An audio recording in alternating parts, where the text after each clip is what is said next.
Chapter 275. In the entire kingdom of scholars, from old men in their 80s to children as young as 8 years old, everyone knew that the students of St. Freya Academy were either rich or respectable. After graduation, they would have a bright future ahead of them. In Leinster, where hormones were flourishing, the young girls of various academies were even more aware of this fact. But as everyone knew, St. Freya Academy was a closed school. It was known as a city within a city. There were many students, but they could not be found on the streets of Leinster. So what should one do? The easiest way was to go to the state-run Wisdom Library. This treasure trove of wisdom that was open to all humans had very relaxed conditions for Leinster students. Because of this, it became a gathering place for students from other schools. For some playboys, this was a place for romantic encounters, but for Wuxia it was a little noisy. Strolling towards the paid personal reading room, Wuxia began to rummage for his St. Freya Academy ID in his pocket. As a student of the school, he did not need to pay for his personal reading room immediately. Instead, he would receive a bill at the end of the semester. But as a ring-bearer, Wuxia could use the public funds to pay for his reading room, so he did not even need to keep an account. All he needed to do was show his ID. Wuxia queued up to the front desk. After showing his student ID and the ring of green rose, the staff immediately became more enthusiastic.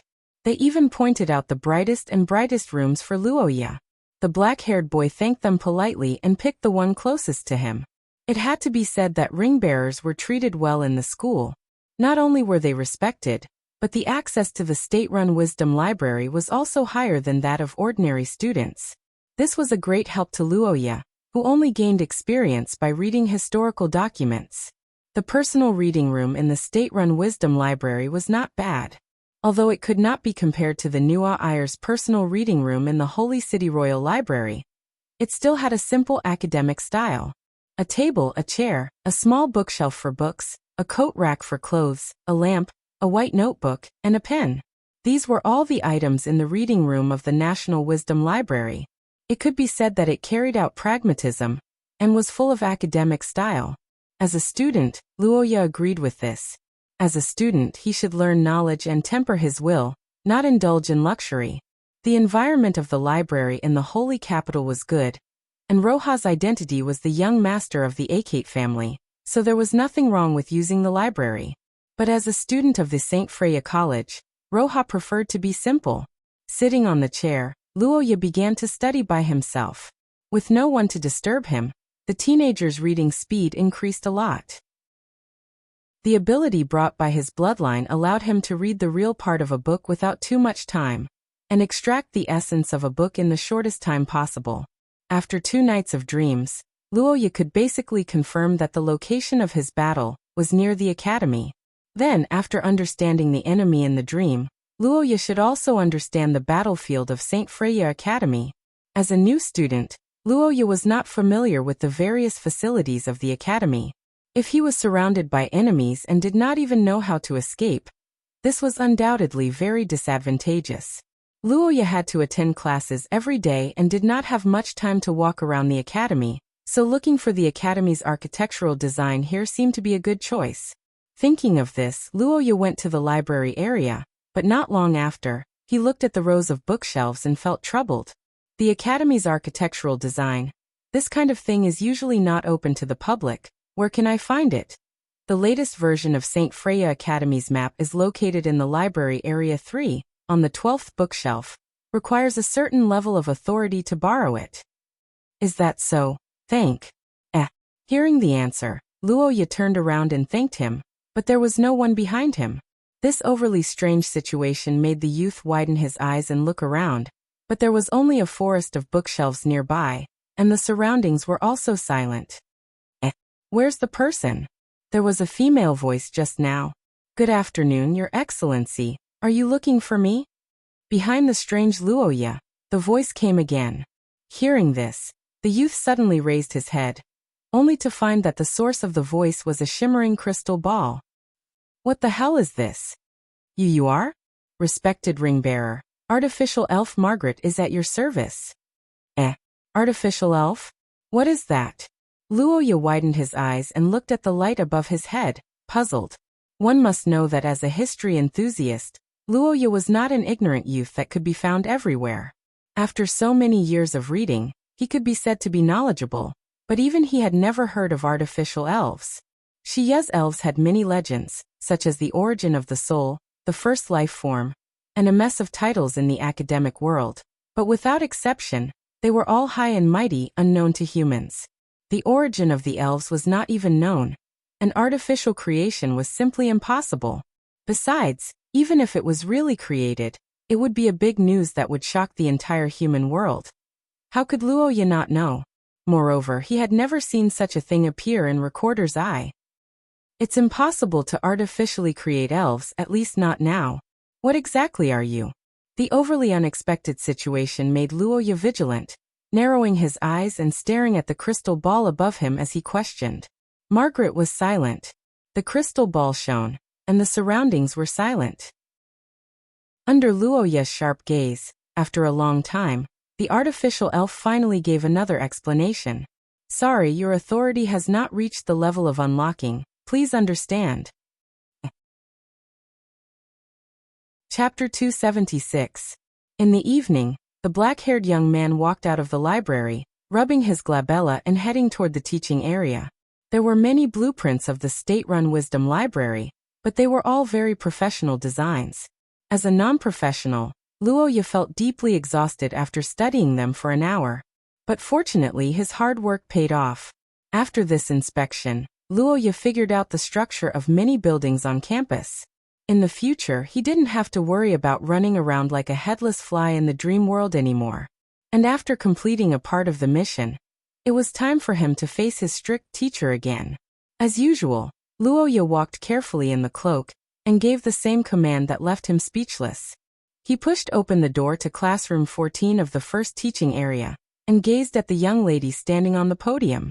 His heart couldn't help but skip a beat. She's wearing a purple dress today. At this thought, Luoya gazed at the young lady in the classic purple dress. His eyes couldn't help but follow the beautiful curves of Lillian's body. Today, the young lady was still dressed conservatively without revealing her lower body. Compared to before, her waist and chest remained the same, but more of her shoulders were exposed. Around her fair, slender neck was a small bow knot tied with a purple ribbon, making her appear elegant and quiet. Got to say, purple really suited Lillian. On one hand, it matched the young lady's pupils, and on the other hand, it matched her temperament. Mysterious, intelligent, and an ice-cold beauty whose thoughts couldn't be guessed. This was the impression that Lillian gave to him. But for some reason, Luoya felt like this beautiful senior was colder toward him today. After pondering for a while, Luoya guessed the reason and didn't say much. He sat down obediently and listened to the lesson. Looking at his behavior, Lillian didn't say anything and immediately started tutoring him. No matter what her attitude was, no matter if she was in a negative mood or not, there was no problem with Lillian's tutoring. Her tutoring was as precise and elegant as her swordsmanship. The most frightening thing was that she would always answer every question before Luoya even asked a question. In fact, she would even answer the question 1 second before Luoya asked a question. This made Luoya suspect that she had some sort of mind-reading ability, but it turned out that Luoya was overthinking things because Lillian's explanations were comprehensive. She wouldn't stop just because Luoya had mastered the part. The young man was helpless about this. But in the process of one-on-one tutoring, Luoya didn't dare to slack off in front of his senior no matter what. At the end of the day, this tutoring class was a free meal, and he had even used Chris's favor. If he didn't take it seriously, it would be impolite. Luoya was conscientious and meticulous in class. Perhaps Lillian was satisfied with his attitude, so halfway through the class, the two of them started practicing combat. Luoya couldn't learn how to control spell power, but it was different for spell power compression. It was first born out of the energy school, and mainly pursued the use of spell power. As for putting it into practice, it was fencing. Of course, this fencing wasn't really fencing. Both sides weren't using real swords. Instead, they were using spell power compressed by their own spell power. To put it bluntly, it was Luoya's hemp rope. The rules of the competition were simple. Both sides slashed at each other, and whichever side's sword broke would be the loser. Then a scene similar to the first lesson would take place. Crack! With a soft sound, Luoya's hemp rope was cut in half in the collision. The young man looked at the broken spell power in his hand and sighed before reforming it. Meanwhile, Lillian guided him calmly from the side. Didn't I say it before? It's useless to be rough. You need to improve your technique. You don't need to compress it after it's big. Instead, you need to change it from the start. What you're releasing now is like water. You need to make it thicker from the start. Only then will you succeed. Perhaps because Luoya's mistake was too obvious, Lillian gave a rare long speech. However, the black-haired young man wasn't enlightened at all. Instead, he had a strange expression on his face, especially when he saw the two of them in their current positions. Spell power fencing was basically done with one's hands. It felt a bit like fighting with chopsticks. That was why Lillian walked down from the podium and stood in front of Luoya. Now the young man's face was facing Lillian's slender belly. Luoya's spell started shaking around in the young man's head again, causing his face to turn redder and redder. For some reason, he felt a strange itch in his heart. For a moment, he didn't know whether to look up or down. What are you waiting for? Start over. An indifferent and cold voice sounded in the young man's ears, causing the feverish Luoya to come back to his senses. The young man looked up at Lillian and realized that his senior sister was waiting for him with a glow in her hand. No, I have to get my mindset right. What does her belly have to do with me? Clenching his teeth, Luoya began practicing again. With Lillian's guidance, Luoya's stick finally improved. After more than 10 times, Luoya finally withstood a blow. Looking at the red stick that withstood the blow, Luoya instantly became spirited. Senior sister. Crack. But unfortunately, before Luoya could raise his head to express his joy, Lillian swept her sword across and broke his waist. Luoya's smile froze on his face, and he couldn't continue his sentence. After blinking his eyes, he could only lower his head silently and continue gathering spell power. But perhaps Lillian realized that she had conveniently dampened Luoya's enthusiasm. After a slight pause, she stopped her movements, pondered for a moment, and said, just like that. Just like before. Continue. Chapter 277. In classroom 14 of the first district, Luoya maintained a calm expression and breathed a sigh of relief. On the other side, Lillian Archman was also a little relieved. The black-haired girl put the teaching utensils back in place, then tidied up her clothes and prepared to go out. However, before Luoya said goodbye to her, Lillian suddenly stopped as if she remembered something. What's wrong? The black-haired boy saw Her Royal Highness Empress, who stopped and turned around. He was worried again, fearing that the girl with great power would go back on her words. However, what he didn't expect was that Lillian didn't come to take back her decision about Paul. Instead, she came to deliver something. This is for you. Hey. The black-haired girl walked quickly to Luoya. Suddenly, she took something out of her pocket and put it on the table. Luoya looked at the table strangely. The next moment, his eyes widened and he fell into a daze. Under the illumination of the light, a pink furry and cute rabbit plushie was lying quietly on the table. Its eyes were made of small rubies. Its body was made of high-quality fabric, and its ears were stuffed with something that made them look plump and elastic. Senior, this is Curse Vessel Communicator. I'll lend it to you temporarily. Hey. The black-haired girl looked at Luoya's eyes and explained in a flat tone. It's suspicious if you go out at night. I will tell you through this during the tutoring time in the future. You should know how to use it, right? Ugh, I know, but... The black-haired boy picked up the rabbit doll on the table sluggishly. His head had not recovered until now. Curse Vessel Communicator was a common means of communication within St. Freya Academy. It was sold in pairs. Generally speaking, as long as both parties with the communicator were near the central campus, then the words written by one party using the paper in the communicator would also appear on the paper of the other party. This small curse vessel, which was convenient to use in a certain area, was very popular in the academy. Luoya naturally heard about it. It was not surprising that Lillian used this to contact him, but why this shape? A pink fluffy doll was nothing for ordinary girls, but Lillian. Is this your inner style? Luoya looked up at the cold beauty in front of him, then looked down at the communicator with the girlish heart. His cheeks twitched for a moment. Lillian seemed to find something wrong with Luoya, and her voice suddenly became indifferent. Is there a problem? The cold whisper came into his ears. Luoya couldn't help but shiver. He knew that his performance was too obvious and irritating Lillian. At the critical moment, the boy picked up the rabbit doll on the table. When he looked up again, his eyes were shining. When he raised his head again, what a beautiful communicator. This logo is the coffee shop opened by the reclusive curse object master on the commercial street. In other words, this is the super rare limited edition doll curse vessel that can only be obtained by the first guest who enters the door on the day the curse vessel is completed every year. It's amazing. Senior, how did you get it? Luoya recalled the girl's anecdote that Xia Luo popularized. He rubbed the fluffy doll and asked with a smile. Hearing Luoya's words, Lillian blinked with some surprise. She didn't expect the boy to know so much.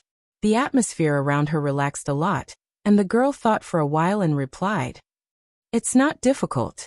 As long as you figure out the date of her purchase in advance, then observe her daily free time, and do some calculations, you can roughly lock the time range of the curse vessel's completion within a few days. You actually calculated to this extent for this thing? How much do you like it?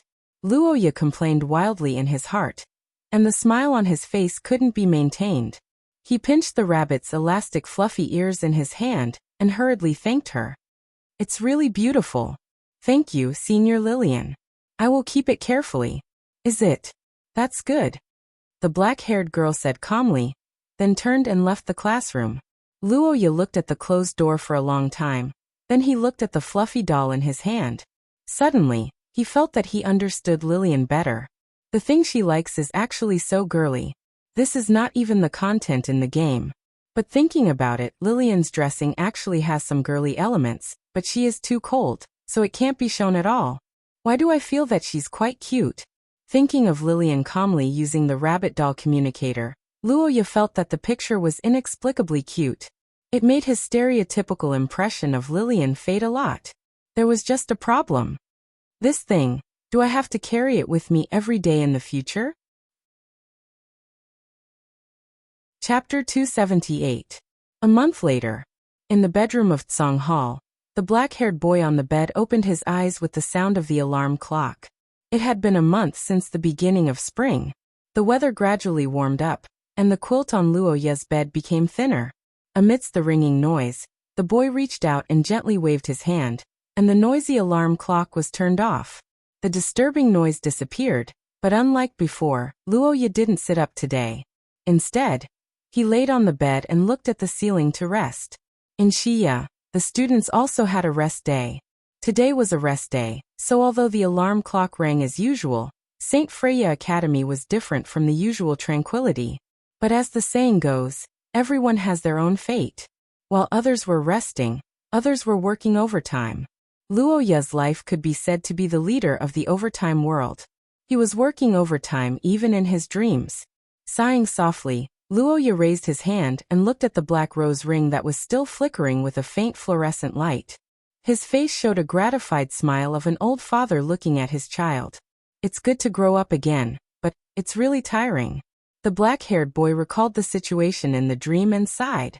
In the past month, because of the busy work, Luoya wore the black rose ring and only slept 7 or 8 times.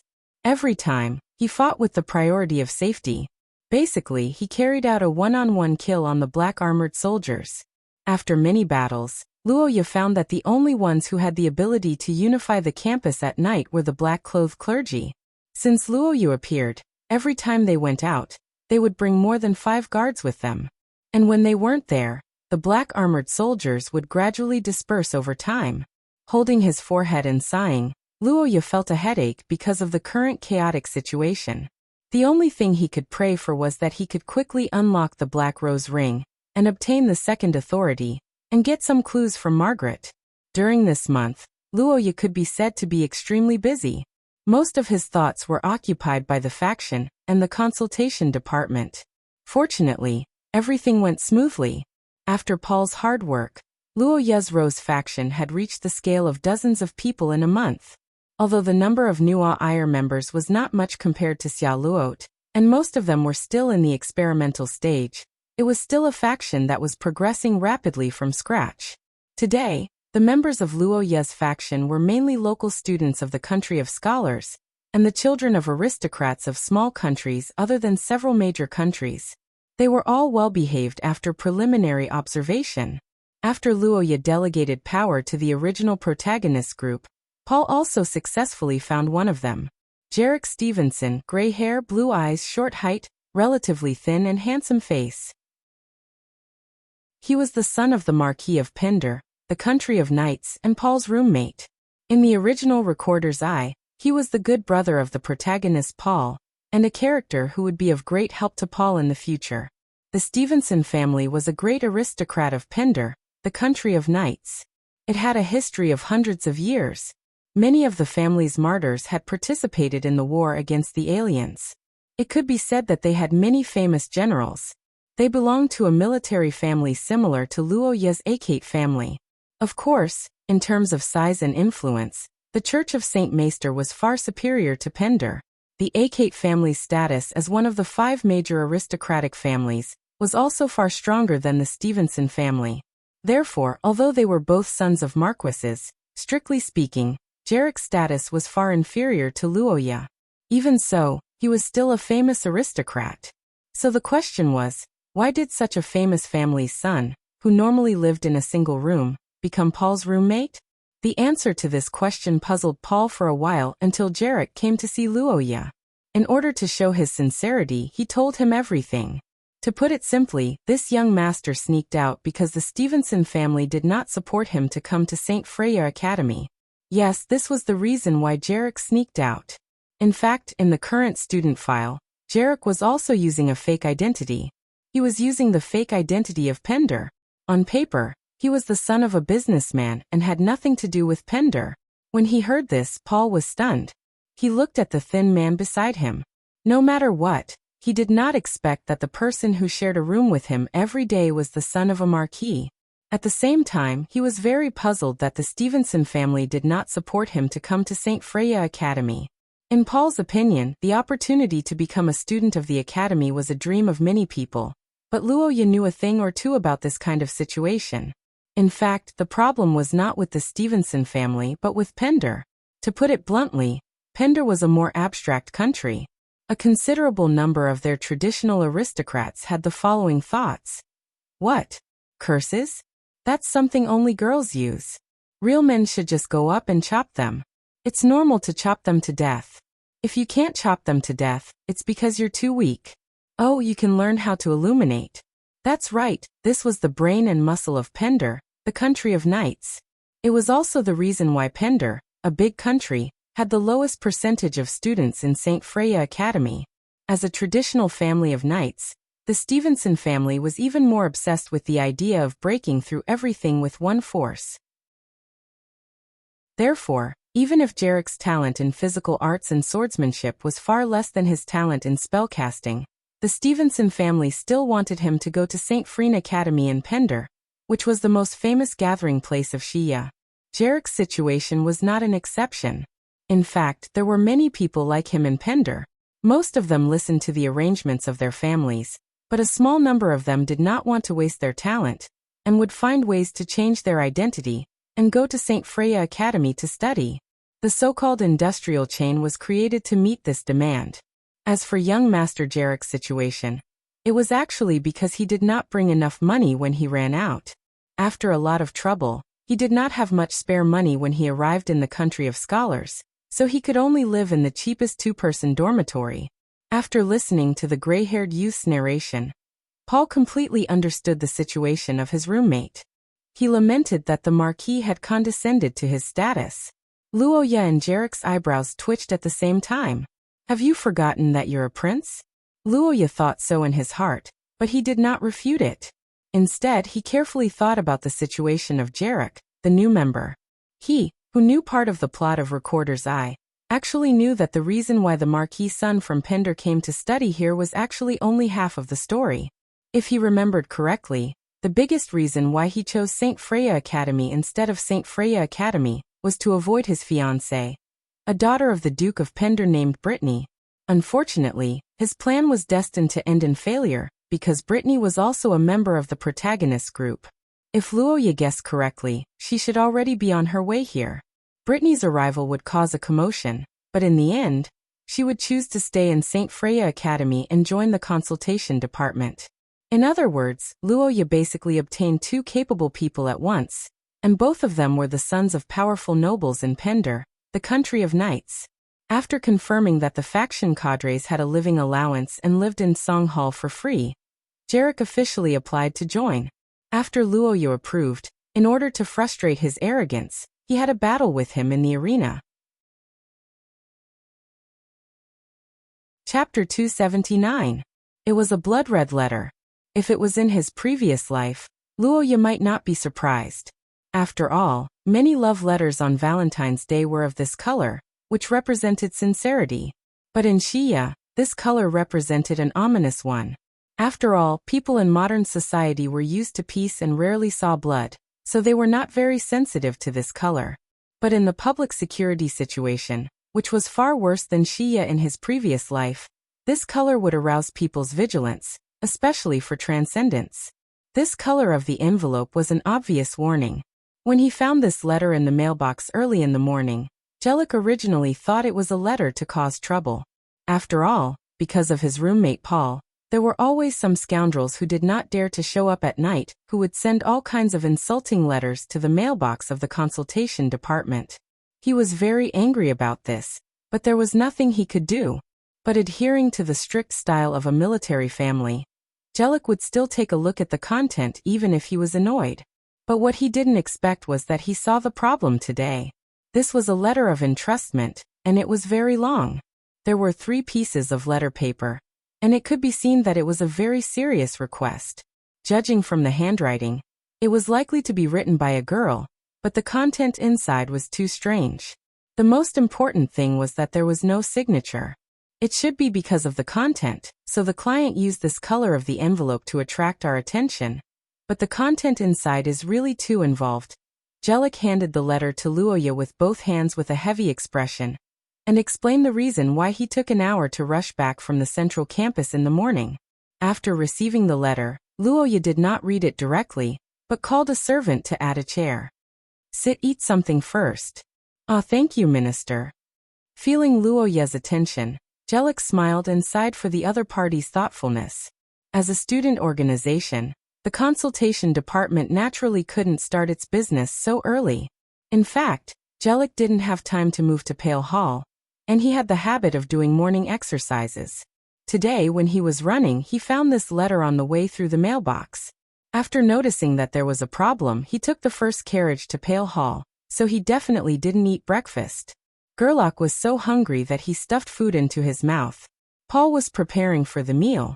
Luoya stroked the blood-red envelope for a moment, opened the letter, took out the letter and read it.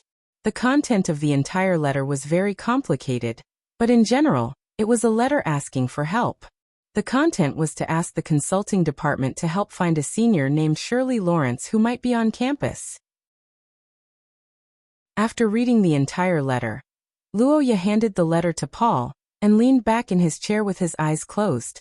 Who would have thought that the first incident they encountered would be this? The black-haired youth sighed in his heart, his expression slightly gloomy. The blood envelope incident, this was what Luoya called it. It was the first major incident in the academy in the recorder's eye that the youth played in his previous life. It was also an incident that changed the style of the entire story, making people reevaluate the seemingly perfect academy and the world. Normally, this incident should only appear after a few small incidents, but perhaps because Luoya changed something, the few small incidents that were used as foreshadowing didn't appear, causing the consultation department to be idle for half a month. But he never expected that as a result, Luoya and the others would have to face the extremely nasty blood envelope incident when they started work for the first time. The cause of the incident was the disappearance of Shirley Lawrence, a graduate of the academy this spring. Every year, St. Freya Academy's opening season was in early spring, but in fact, the graduation season was also in early spring. It was a model of retiring the old and welcoming the new. As graduates, Shirley and the others had already graduated for 3 months, so naturally they weren't counted as students. Shirley was born in a small country near the Austin Empire, the Laurent Kingdom. Her family wasn't nobles but merchants.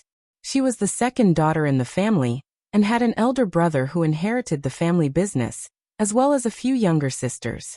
Naturally, she didn't have the right to inherit the family business. For graduates of St. Freya Academy who had no family business to inherit, the best place to go was to find a job in Leinster. After all, compared to other places, Leinster not only had concentrated resources, but also had the highest recognition of St. Freya Academy's academic qualifications. As long as they could develop well here, they might even be happier than their brothers who ran the family business back home. As the second daughter of the family, Shirley naturally had the same thoughts after graduation, so she didn't go home immediately. Instead, she looked for a job in Leinster.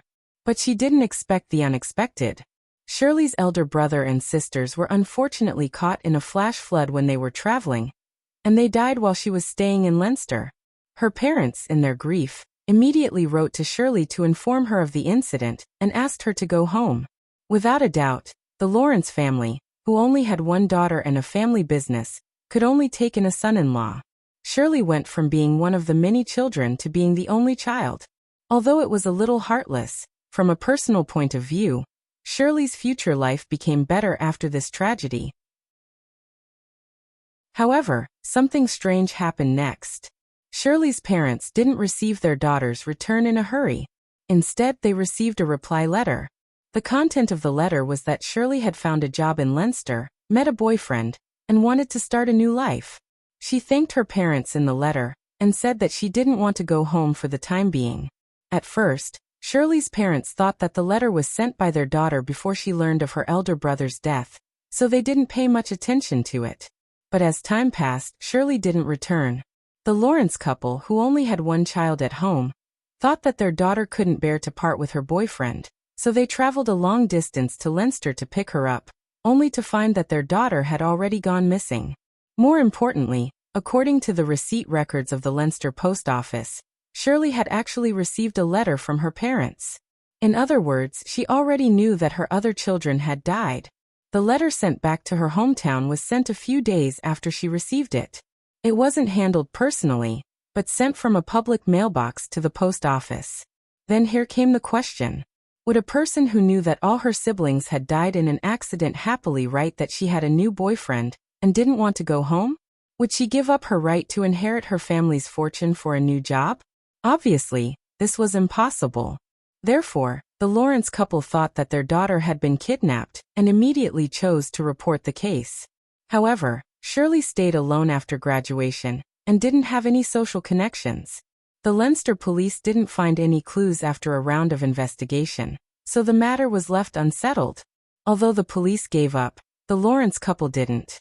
After a round of investigation, they received news that someone had seen Shirley near St. Freya Academy during the few days she went missing. Therefore, they approached the academy, hoping to help with the investigation. However, the relevant personnel of St. Freya Academy were not interested in this matter. After all, Shirley had already graduated. Strictly speaking, she was an off-campus employee. Furthermore, there was no evidence that she had once appeared on campus. In the eyes of the school, this matter was simply caused by the Lawrence couple, who couldn't find their daughter. After a symbolic notice, they sent them away. The Lawrence family was only a business family in a small country. Naturally, they couldn't put pressure on a colossus like St. Freya Academy. However, what they didn't know was that a third-year student who had been taken care of by Shirley had started an investigation after learning about this matter. This was also the origin of this letter. The content of this letter is really complicated. At the dining table, Paul frowned after reading the letter. He could clearly feel that this request was different from the rest. Usually, the requests that the consulting department received were at most about the difficulties that the students encountered in their lives. However, the content of this request was far from trivial. It actually involved a missing person case, and even carried a hint of danger. If this letter was true, Then accepting this request was equivalent to the consulting department participating in the investigation of Shirley's missing person case. Once they found clues, it was likely to involve a crime, and the impact would be huge. This was also why Jellic had hurriedly come to Luoya after reading the letter. However, if they didn't accept this request, once Shirley was really still on campus and something happened to her, Paul and the others would inevitably blame themselves. Chapter 280. The blood envelope incident was an extremely vile incident, mainly because of its ending and the feeling it gave people. In the game Recorder's Eye in Luoya's previous life, the blood envelope incident was also taken seriously by Paul and others. After some discussion, they decided to use the stupidest method, which was to use the portrait to find the person. However, this person was not a student, but a coachman in the transportation network of St. Freya Academy. Compared with students who attended classes every day, coachmen were more likely to see people outside the school. In the end, it turned out that some of the coachmen had seen a woman who looked like Shirley, but because the power that the consultation department could mobilize was too small, Paul and others made slow progress. It was only a few days later when they learned the news. Next, Paul and others followed the coachman's instructions to a mountainous area in the academy. During the search, they found the Book of Truth badge of St. Freya Academy with Shirley's name on the back in the bird's nest. After finding this thing, everyone realized that something might have happened to Shirley. So after some hesitation, Paul went to see Lillian. A lost school badge was obviously insufficient as evidence that the owner was kidnapped. Paul could not use it as a reason to persuade the academy to take measures, but Lillian's security department was an exception. The special operations team of the security department was actually Lillian's personal guard. The members were generally third year, and all of them had the strength of source rank 4. They were the real elites who had followed Lillian out for experience.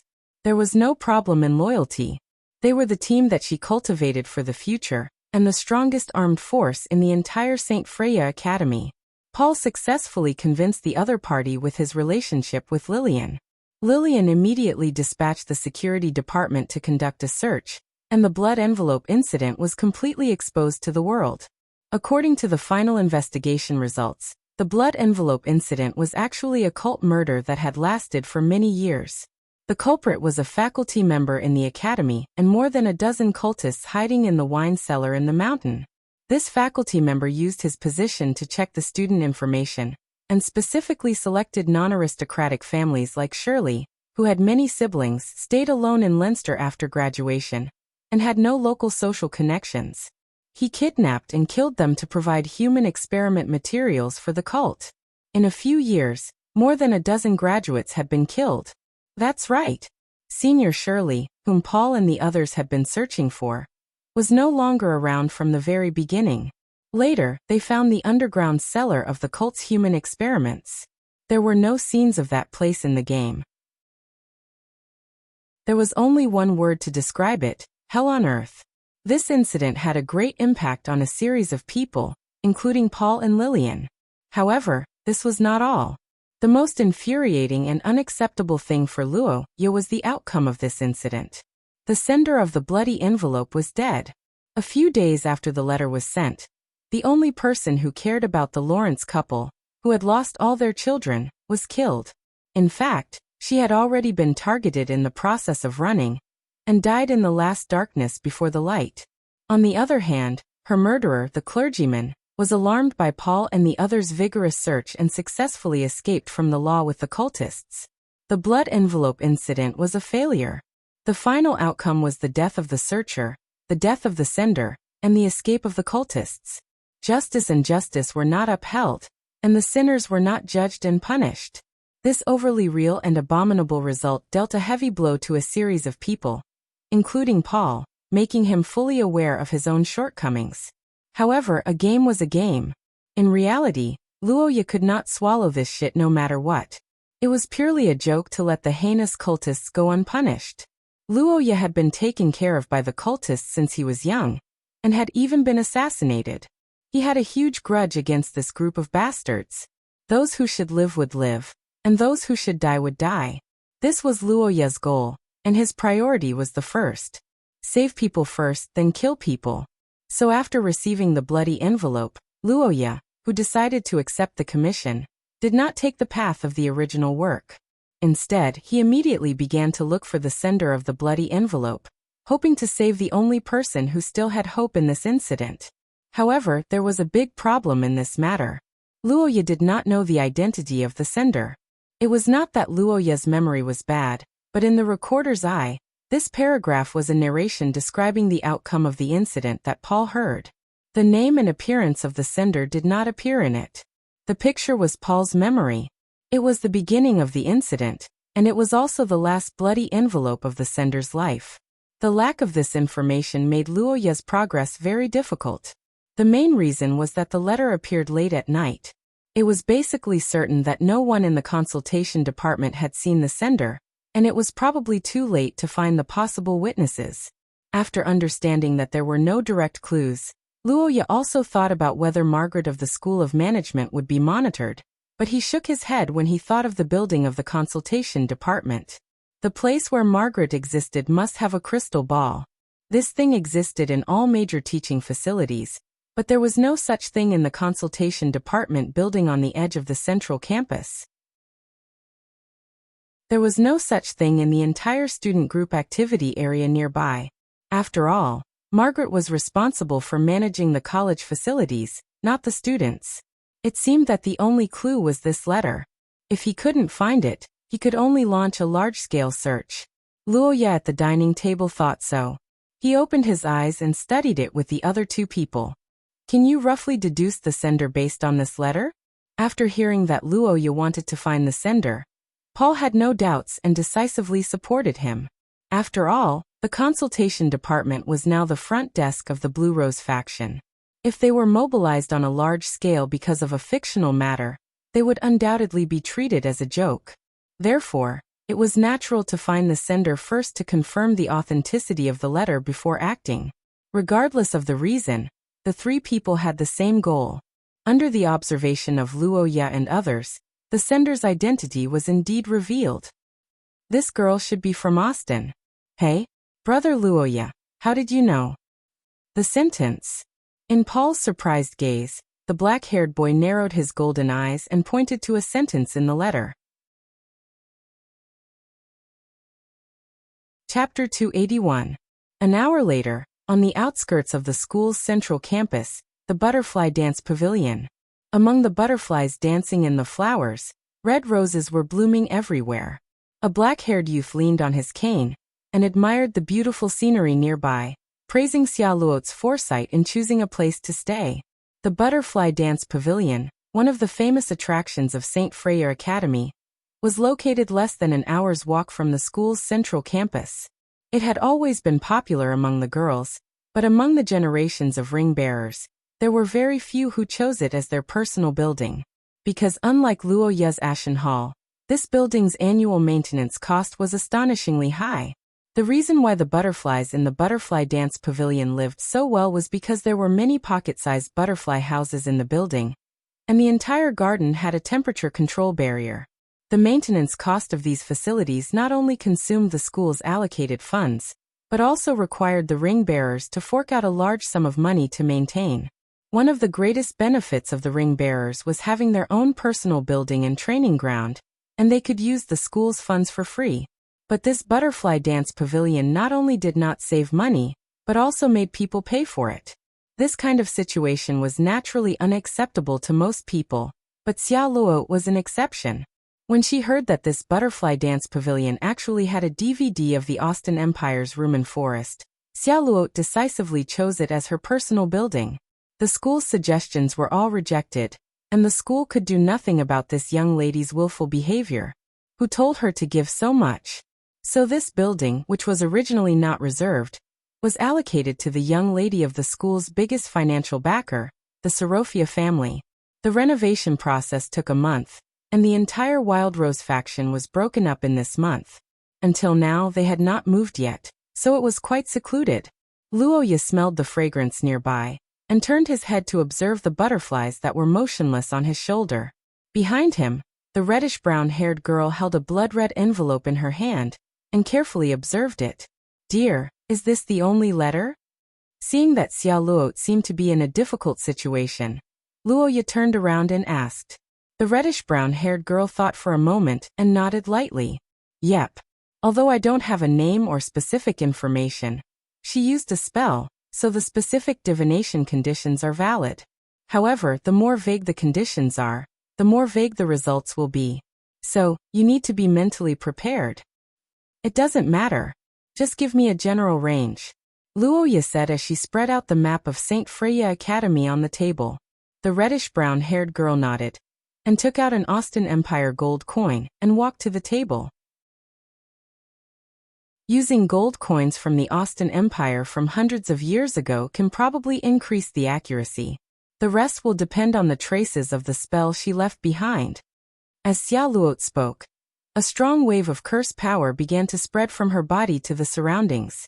Her ancient bloodline boiled under the influence of the young girl. A starry sky appeared behind Xiao Luo, and an ancient god shadow protected her under its body. It held a scepter in one hand and a scale in the other.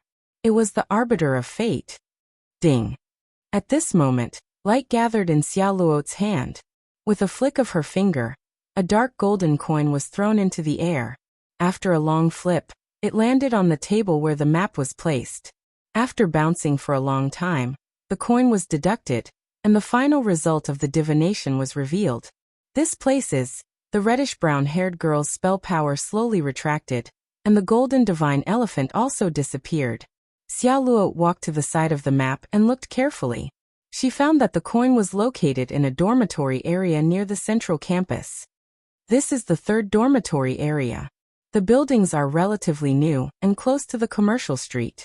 It's a single-room dormitory, and the accommodation fee is more expensive than the first dormitory area. Generally, it's for the wealthier nobles, and most of them are girls. The black-haired boy recalled the map of the academy and the information he collected in the past month. He gently picked up the coin on the table and revealed several buildings in the southwest corner of the third dormitory area. His heart that had been hanging in the air finally relaxed a little. Dear, is this okay? If it's in the dormitory, the flow of people. No, it's enough. Because the third dormitory area was relatively high-end, the buildings only had 5 floors, and each floor had 2 residents. In other words, each building had only 10 people, and there were about 100 students in the southwest corner. Among these 100 students, it was impossible to find a girl who was born in the Austin Empire, who was good at the School of Transformation, and who was in contact with Senior Shirley. As for the specific investigation, it was actually a small problem, because Luoya was not alone now. The entire consultation department, as well as the Green Rose faction behind her, would take action. Save the sender and bring the villain to justice. This time it must be. Luoya tapped her fingers on the table and made up her mind. In the evening, Luoya walked alone in the shadows of the dusk, looking at the road ahead silently. After Xiao Luo divined the approximate living area of the sender this afternoon, the members of the Green Rose faction, which Luoya belonged to, began to secretly investigate the residents in this area using various relationships and reasons. So far, half of the people had been investigated. Although there were no results for the time being, it was estimated that they would be able to lock onto the target tomorrow. According to the situation of the original work, the sender was killed by the teacher a few days after the letter was sent. In general, there was still enough time left for the consultation department, so Luoya was not too anxious. Instead, he was steady in his anxiety. After handing these matters over to Paul and the others, he did not intervene. He believed that Paul, as the protagonist of the original work, had the ability to handle it well. As for Luoya himself, he began to weave a web. Although the mastermind of the series of serial murders of graduates was the teacher, the purpose of the blood envelope incident was to provide the evil cult with human experiment materials. The real root of the evil was the cult. If he did not eradicate it, how could he face the students who were tragically murdered? At least, Luoya would never be satisfied. Chapter 282. In the Linglong Pavilion, which was famous for its exquisite interior decorations, a black-haired young man and a young lady sat opposite each other in the reception room. The atmosphere between them was rather solemn. Just half an hour ago, Luoya visited Lillian alone and explained what he knew about the situation. That's right. Luoya didn't go to the bird's nest in the forest to search for Senior Shirley's badge like Paul did in the original work. He came to the Linglong Pavilion without any evidence and directly laid his cards on the table with Lillian. One of the reasons why Luoya did this was that he didn't want to waste time and alert the enemy. Another reason was that he knew his advantages. People of different identities would have different weight when they said the same thing. Although this sentence was somewhat suspicious, it was the truth to a certain extent. Luoya was different from Paul in the original work. He wasn't an illegitimate child of the Austin Empire who was ostracized. Instead, he was one of the 6 ring-bearers who had the highest decision-making power in St. Freya Academy. The consultation department was no longer a small fry department, but a powerful department supported by the members of the Blue Rose faction. As long as it came from Luoya's mouth, it carried considerable weight even if there was no evidence. And the relationship between Luoya and Lillian was no longer one of Paul's request for help in the original work. Instead, it was a collaboration. Luoya's consultation department would provide specific information on the possible hiding spots of the cultists and provide some support. The Nazis' Special Operations Team would be the main force in the encirclement and suppression operation. This was the cooperation plan that Luoya proposed. Originally, dealing with cultists should be the specialty of the Saint Maester theocracy. But due to the fact that most of the new AIR students were in their first years, most of them were still at level 5 of the source rank, which was a whole level lower than Lillian's Nazi elites. This difference in combat strength made Luoya decide to give up. The reason was that this time, Luoya was pursuing a complete victory. That was his goal from the start. On the other hand, this matter was also within the Nazis' responsibility. They received a lot of resources from the academy, so it was their duty to ensure public safety. Luoya thought as she held the teacup, silently waiting for the girl's decision. After a detailed consideration, the black-haired girl finally nodded slowly. I understand. I will personally lead a team to the vicinity of Foster Station and launch a quick attack on the cultists' hiding spot. I see. I didn't expect Senior Sister to believe me so quickly. Luoya, who was prepared to waste his breath, was interrupted by Lillian. He couldn't help but turn to her in surprise. Upon hearing his question, Lillian nodded calmly.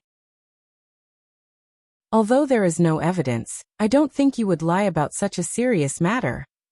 Her Royal Highness calmly stated the reason for her trust in him, and Luoya couldn't help but smile. However, what Luoya didn't know was that along with his brilliant smile, Lillian's body couldn't help but pause for a moment. Her purple eyes that sparkled with wisdom stayed on his body for a long time before she lowered her gaze. It was this feeling again. The black-haired girl picked up the teacup and sniffed the steaming aroma. Her fingers gently slid along the edge of the teacup, and she couldn't help but sigh inwardly. I don't know what's wrong with me recently. In the past month, Lillian and Luoya spent a lot of time together.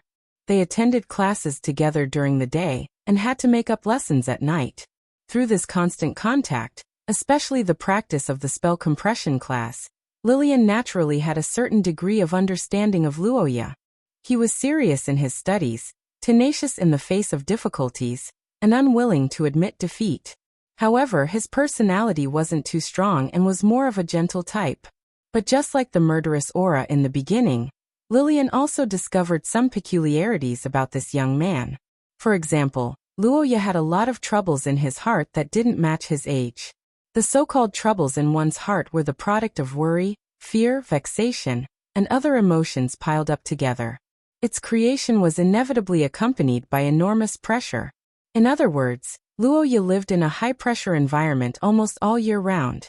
Before coming into contact with Luoya, Lillian couldn't imagine this at all because Luoya had almost no external reaction to this pressure. He was probably used to it. Perhaps the people around him, and even Luoya himself didn't realize it. But in the process of interacting with his spells, Lillian inexplicably felt like she could read him. If Luoya was a book, then Lillian's tutoring was like accidentally flipping open the cover of the book. The interaction of spells was like reading time. Although it wasn't long every day, it constantly deepened Lillian's understanding of Luoya. More importantly, Lillian's state of mind gradually changed. Lillian had a strange emotion that she didn't know where it came from. It was a wonderful emotion mixed with heartache and pity. This emotion made the usually cold Lillian think of some inexplicable things when teaching Luoya. Was it too harsh to say that? Considering his enthusiasm, it was fine to go easy on him a little.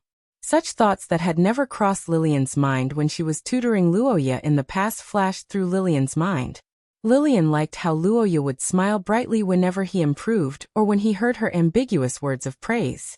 She couldn't help but stare at Luoya for a while every time. Fortunately, Luoya was quite slow in this aspect and didn't pay attention to it. On the other hand, Lillian hated how disappointed he was.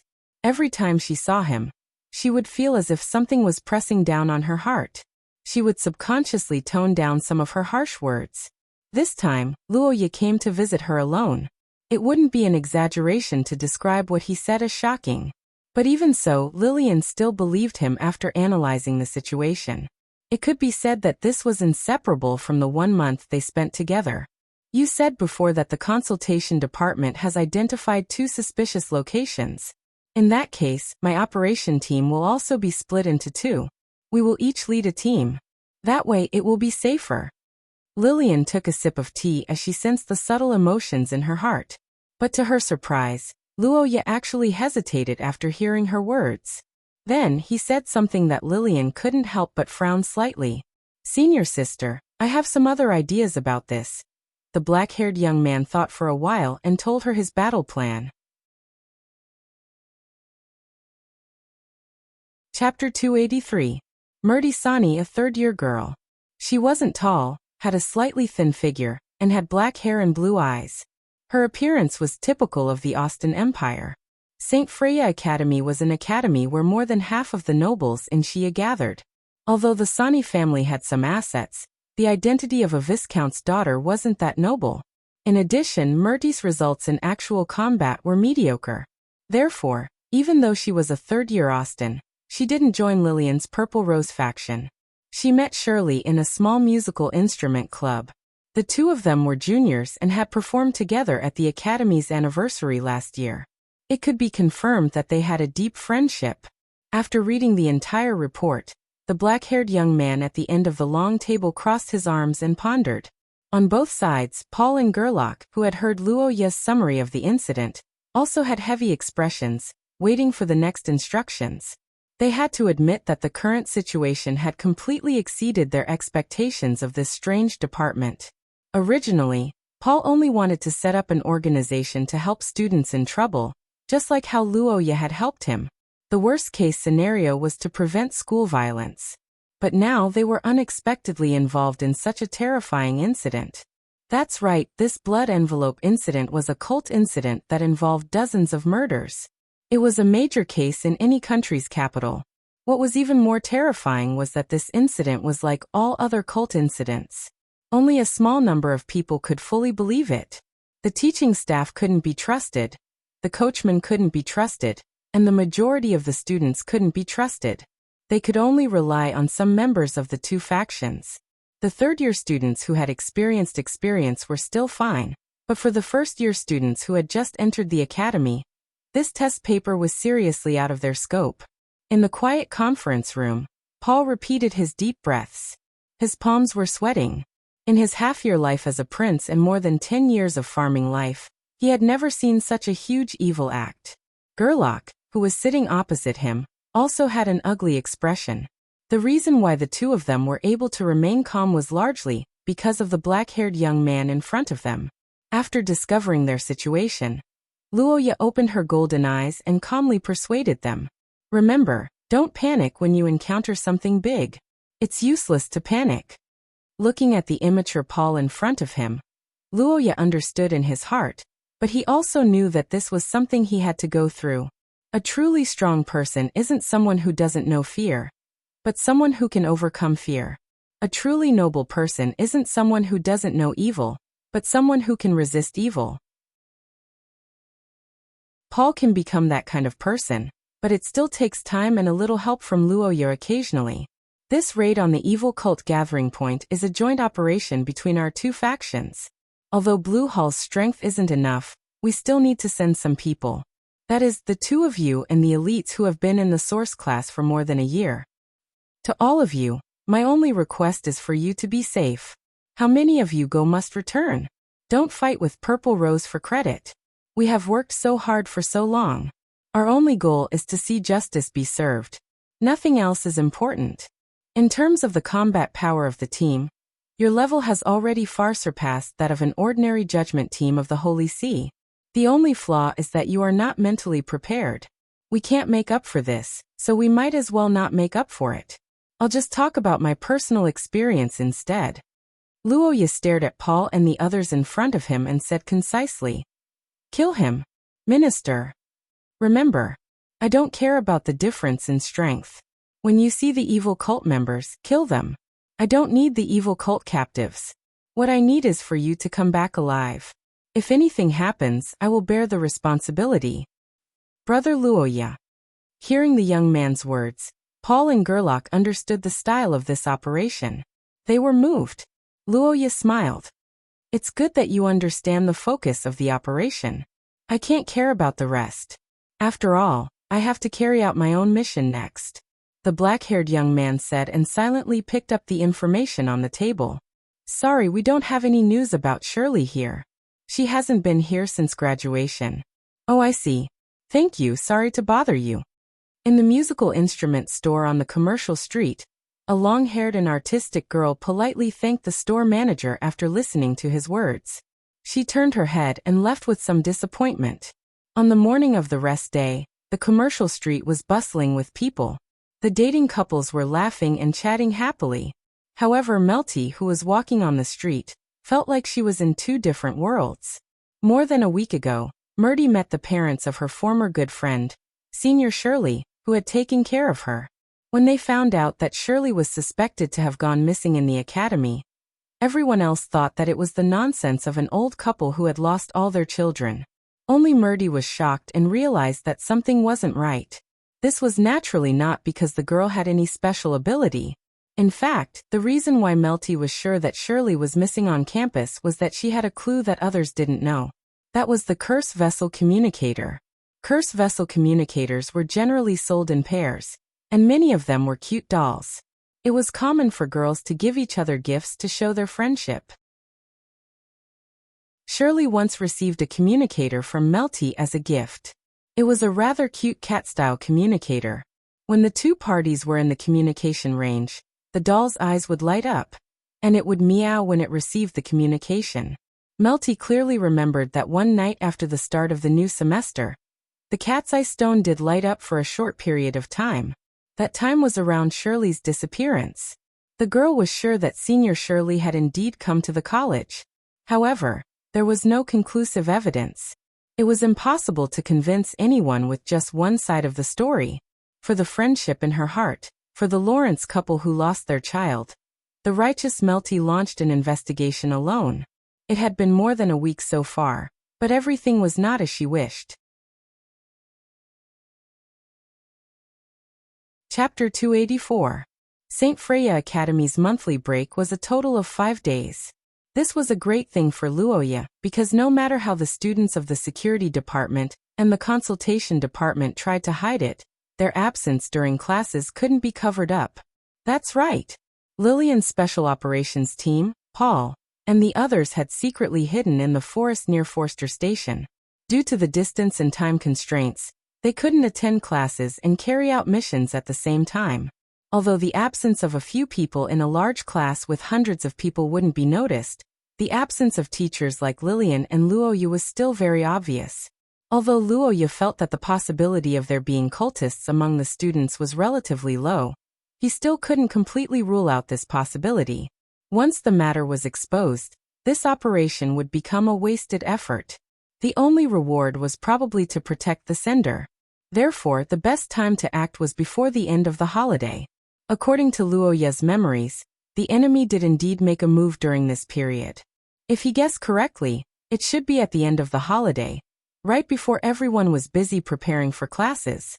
And the location of the crime was in this room. In the dormitory building, The black-haired young man calmly informed the black-haired girl in front of him of his investigation results. He didn't hide anything from her. Before this, he had considered telling her part of the truth to calm her emotions, but after thinking about it, he dismissed the idea. What Luoya needed the most now was for Melty to have a clear understanding of her situation. Only then could he prevent her from doing some impulsive actions that would give others an opportunity to take advantage of her. But inevitably, when she heard that Shirley was targeted by the cultists and that her fate was unknown, the girl couldn't help but cry uncontrollably. "I'm sorry, sir. I can't help it," Melty said as her tears fell uncontrollably. Luoya looked at the girl and didn't say anything. He knew that Melty needed to be released now. The grief of her good friend's calamity and the fear of being targeted by the cultists were too heavy for a young girl, but it was also something she couldn't escape from. But unlike in the game, Luoya was by her side now. "Miss Melty, I understand the pain and fear in your heart, but I have to tell you that you're not alone now. Your actions aren't meaningless." The black-haired youth looked at the crying girl and did not say anything to comfort her. Instead, he told her the truth in the most gentle tone. "Although I'm the only one here, there are hundreds of people who are supporting this operation and working hard behind the scenes, including our two teams who are about to clash head-on with the cult. I know your fear, but please trust us. Trust our determination to protect you and defend justice against evil." Senior Shirley's tragedy is heart-wrenching, but what you've done isn't in vain. Because of your kindness and integrity, we've learned of the numerous crimes that the enemy has hidden in the darkness. Countless people will be saved because of this, and the deceased will also be able to rest in peace. Miss Melty, you can be proud of yourself. At least, you didn't disappoint the name of St. Freya Academy's student. In this incident, you've done well enough. Under the youth's gentle praise, the girl finally burst into tears. The tiredness of the past few days also surged up. After a long time, Melty's crying gradually subsided. Only then did Luoya speak of his purpose, which was to wait here for the main culprit and protect her. Without a doubt, Luoya's purpose was risky. Melty could have refused, but after hearing that this was the only way to bring the main culprit to justice, the girl decisively agreed. After a conversation, the exhausted girl returned to her bedroom to rest. Listening to Melty's steady breathing next door, Luoya reached into his pocket and took out a delicate little lock. Macaron's hideout. The great curse maker, Macaron, created a hideout to escape the enemy's pursuit. When he closes the lock disguised as an accessory, no one can find him again. As for using it to observe the ladies taking a bath in his later years, that's another matter. Equipment effect. Inject curse power, close the lock, and the body will be locked in a small fault space. Restriction condition. No large-scale movement. No curse power fluctuation in the space. Price. 200,000 points. That's right, this was the first time Luoya bought the accessory-like lock at its original price since he owned the system. This was the reason why Luoya was confident that he could protect Melty without alerting the enemy. Macaron's hideout was a rare space curse item. It could form a small fault in the space within a few meters of Luoya, making him unable to observe from here. However, due to the instability of the space, once Luoya ran out of the range or used a curse, the space would crack and disappear. This property made Macaron's hideout difficult to use for a sneak attack because he must come out first if he wanted to attack. However, it was still very useful for sneak attacks, hiding, or in this special period. The young man sat down on the sofa in the living room, then reached out to his waist and buckled the lock. At the moment when the lock was closed, a strange fluctuation came from his waist. Everything in Luoya's vision seemed to be covered with a layer of gray color in an instant. From this moment on, Roja's influence on the real world was completely eliminated. For example, although he was sitting on the sofa in this space, there was no trace of him on the sofa in the real world. There wasn't even a dent in it. The black-haired young man looked at everything around him and nodded with satisfaction. Then he closed his eyes to rest. "Look at what you've done, Matthews." In a dark room, a stack of documents on the table under the candlelight was slammed down. Two black-robed men sat opposite to each other at the table. One was a middle-aged man named Matthews, and the other was a masked man with a hoarse voice. At this time Matthews, who was called by his name, bowed his head and did not speak. His eyes were on the top of the documents on the table. There was a portrait of a third-year female student at St. Freya Academy. Seeing Melty's portrait, Matthews thought for a moment and said with some respect, "I have noticed her, Sir Apostle. All her actions are under my control. You don't need to worry." "Under your control? Oh, that's why I said that you people can't do anything big. This kind of person who finds a problem should be dealt with immediately as soon as there is a sign. She has been acting for a week. What are you waiting for?" Chapter 285. It had been 3 days since Luoya's ambush. In these 3 days, Melty's life didn't change at all. According to her plan with Luoya, she still ran to a few fixed places every day. The commercial street, the musical instrument club, and the coffee shop were all places that Shirley had been to before. However, they were all public places with a lot of people during the holidays. Every time before nightfall, the girl would return to the dormitory with the crowd. She couldn't be alone, but she couldn't do nothing either. She had to ensure her safety and numb the enemy. This was Luoya's request for Melty. But it had to be said that this was a lot of pressure for an untrained young girl. Walking on the commercial street, Melty felt uneasy. Ever since Luoya told her the truth, the girl felt that she was being watched by someone. Although she tried her best to ignore it, the sixth sense was very serious today. A sense of crisis that was far stronger than usual grew in the girl's heart. Melty almost subconsciously understood one thing. The cultists were about to make their move. The girl's face stiffened and her hands trembled slightly. Her friends noticed that something was wrong with Melty and asked her about it with concern. The girl was silent for a moment. Luoya's warning and her senior's face appeared in her mind. In the end, she resisted the fear and smirked, attributing it to the pain of her period. This explanation was reasonable and didn't arouse anyone's suspicion. Melty followed the crowd back to the dormitory and closed the door. Then she walked to the living room and hugged the pillow on the sofa. "Master, are you there?" "I'm here." The voice echoed in the girl's ears. Melty held back her tears for a long time. The girl hugged the pillow to cover half of her face and apologized with a hoarse voice. "I'm sorry, Master, Melty was sobbing on the side. And in the dark space, the black-haired boy was sitting opposite her, looking at the frightened girl and sighing. "Hold on. I have a feeling that he will appear soon. This is the last moment." The gentle voice comforted the girl and made Melty nod slightly. After a long time, the girl wiped the tears on her face and finally forced herself to calm down. "Master Luoya, I'm sorry. I'm too timid." "No, you're already very brave." The black-haired boy looked at the strong girl and couldn't help but feel heartache. This tragedy really hurt too many people. Melty, who had persevered for so long, was almost at her limit. "It's time to end it." The boy held the cane thought and silently made a promise. "If I'm not wrong, there will be changes tonight. I swear to Shia, I will protect you. There shouldn't be a problem." In the forest in the southwest corner of the third dormitory area, a middle-aged man wearing a teacher's robe coldly stared at Murty's room. His hanging heart gradually calmed down. Although the apostle's strict orders made Matthews nervous, after a day of observation, Matthews didn't see anything wrong with Melty's actions.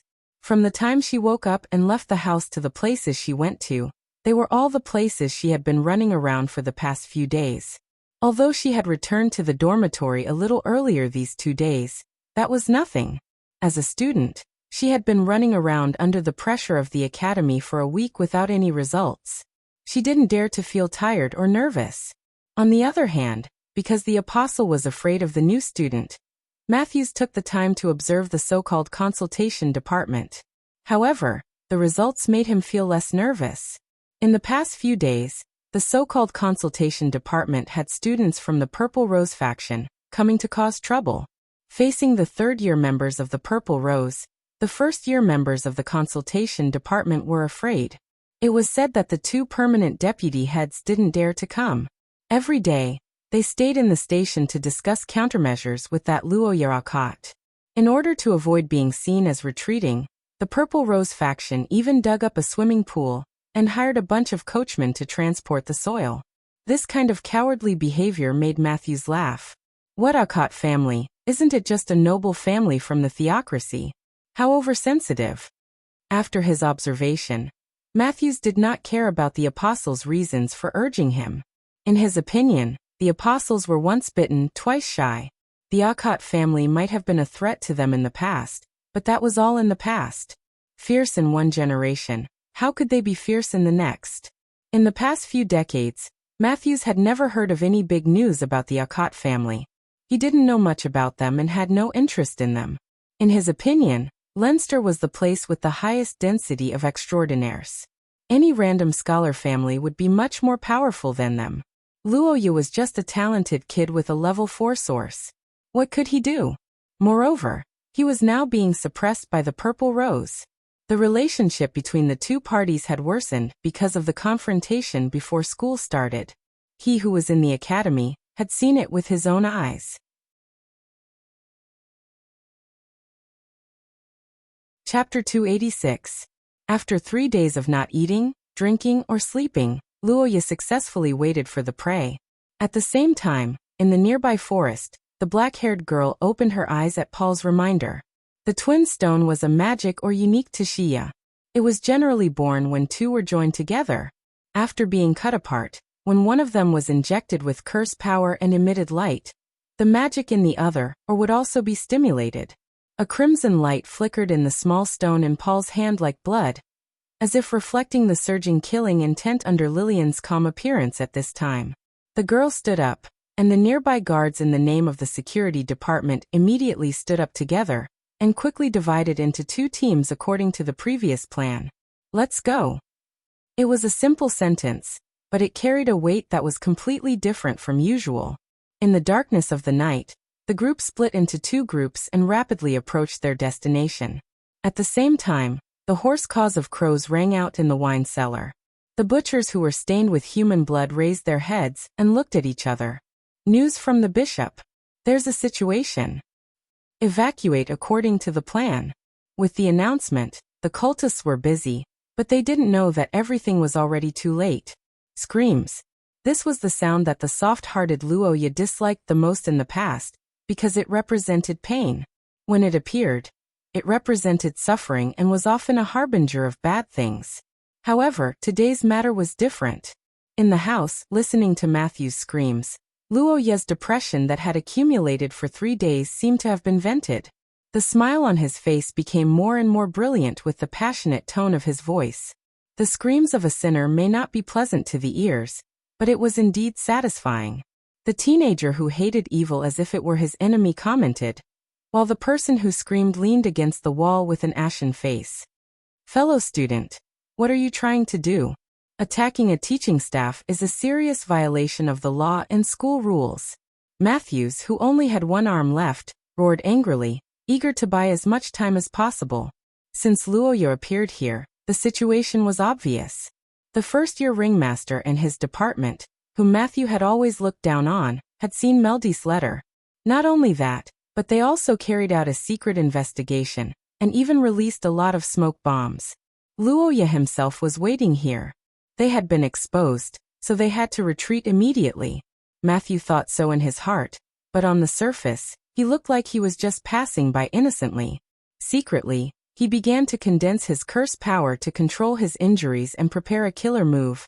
Waiting for the moment when Wuxia hesitated, Matthews was certain that he had to severely injure Wuxia before he could escape. This was because he had seen part of Wuxia's battle when he first entered the academy. This was also the reason why he did not rush out of the room. Outside the dormitory was a forest with no mountains or rivers. Once they reached an open area, Wuxia's Goulandaire would be able to unleash its full potential. Matthew didn't want to race against the huge skeleton on flat ground. That was undoubtedly a dead end. I'm just a teacher on patrol. I came in to take a look after noticing a strange spell fluctuation in this room.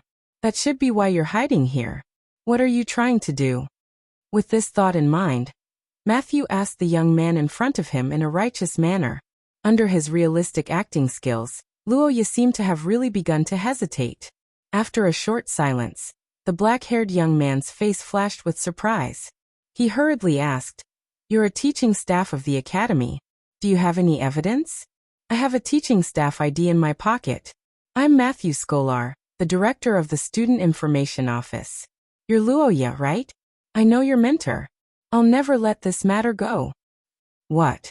You're not a cultist who came to take Melty's life?" This is a misunderstanding. The identity of a teaching staff played a big role at this time. The black-haired young man seemed to be really stunned by Matthew's mixed words. He was stunned at first, then he waved his hand in a panic. He eagerly explained while injecting his curse power into the cane. "I heard that this student was targeted by a cruel cultist, so I came to wait for her. I didn't expect to alarm my own people. This is really an unfortunate accident. Teacher, let me treat you." The black-haired young man picked up the cane with an apologetic expression. His face was full of guilt and sincerity. Matthew looked at the young man, and then looked at the cane in Luoya's hand. He could not help but be shocked. What a strong vitality aura. Although Shiya's curses and treatment methods were many, most of them had their flaws. For example, the Vatican's curses would divide a large part of the curse power to purify the body, and the human manipulation system's flesh and blood manipulation could easily cause the body to grow crooked. Only the form of vitality replenishment was the safest and most reliable treatment. Such an advanced treatment method must be very effective. Matthew, who had lost his arm and was in unbearable pain, thought so. His eyes lit up, and at the same time he could not help but sneer in his heart. After all, he's just a kid. An idiot with strength, but no experience. He panicked after a little scare.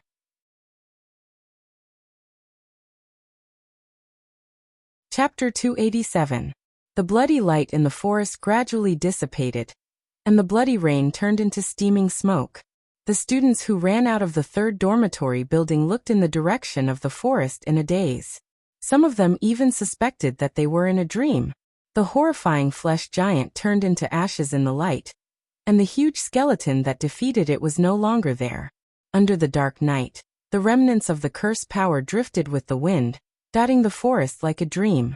If it weren't for the fact that some people still had headaches, and the unconscious students had yet to wake up, perhaps everyone would have thought that the previous situation was an illusion. Among the confused crowd, only the girl with long black hair behind the broken window, and the members of the consultation department who rushed over knew the details. The excited voices of the teenagers echoed in her ears. Murdy looked at the place where the huge skeleton disappeared, and tears of joy burst out of her eyes. Although the process was difficult, justice eventually defeated evil. The shining fist of Gulen Dayer was like a ray of hope, releasing the depressed members of the consultation department and Murdy. In the forest, Luoya slowly approached Matthew, who had fallen to the ground. At this time, the middle-aged man was badly mutilated, and his teacher's robe had turned into rags. The exposed organs in his cut-open chest were still struggling and beating, and the ends of the broken blood vessels occasionally spurted out blood. Luoya looked at the heinous villain and frowned.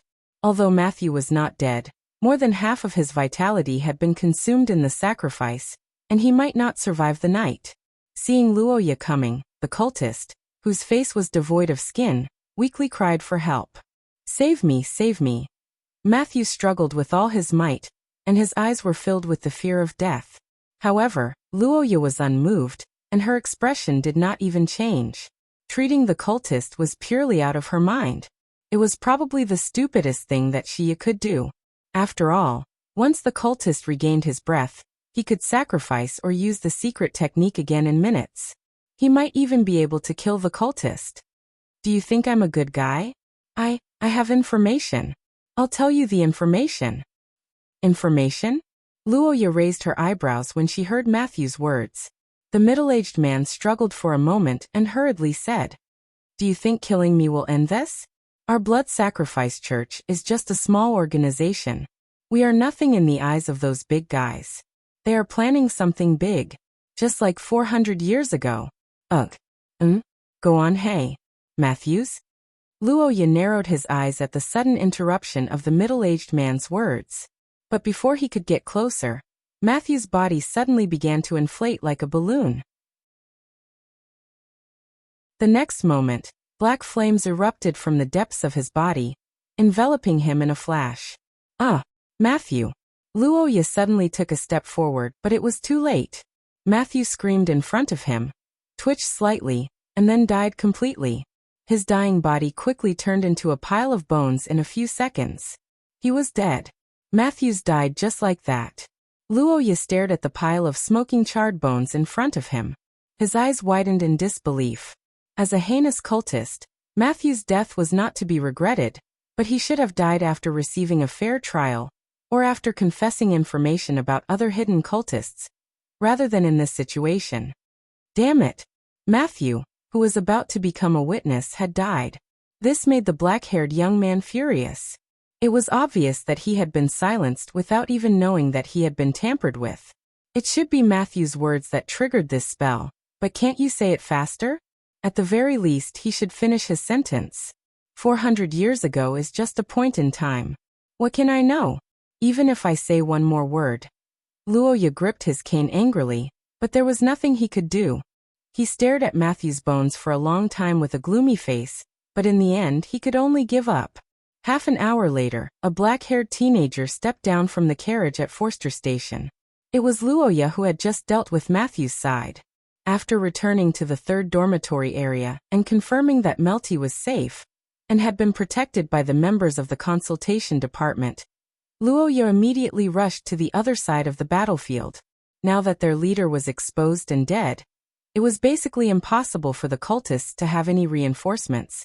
But even so, Luoya was still a little worried. Matthew's self-sacrifice was still in front of him. The cultists could play too many tricks. Paul and others were still inexperienced. Death may be avoided, but there might be serious injuries. Luoya was here to extend people's lives.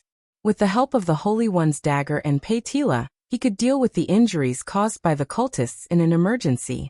Of course, another reason was that Matthew's words before he died made Luoya faintly uneasy. Perhaps there was something deeper that was hard to discover spying on the city and the academy. It must be an organization that was far more powerful than the Blood Sacrifice Church. Regardless, now that he had learned of this, he had to discuss it with Lillian.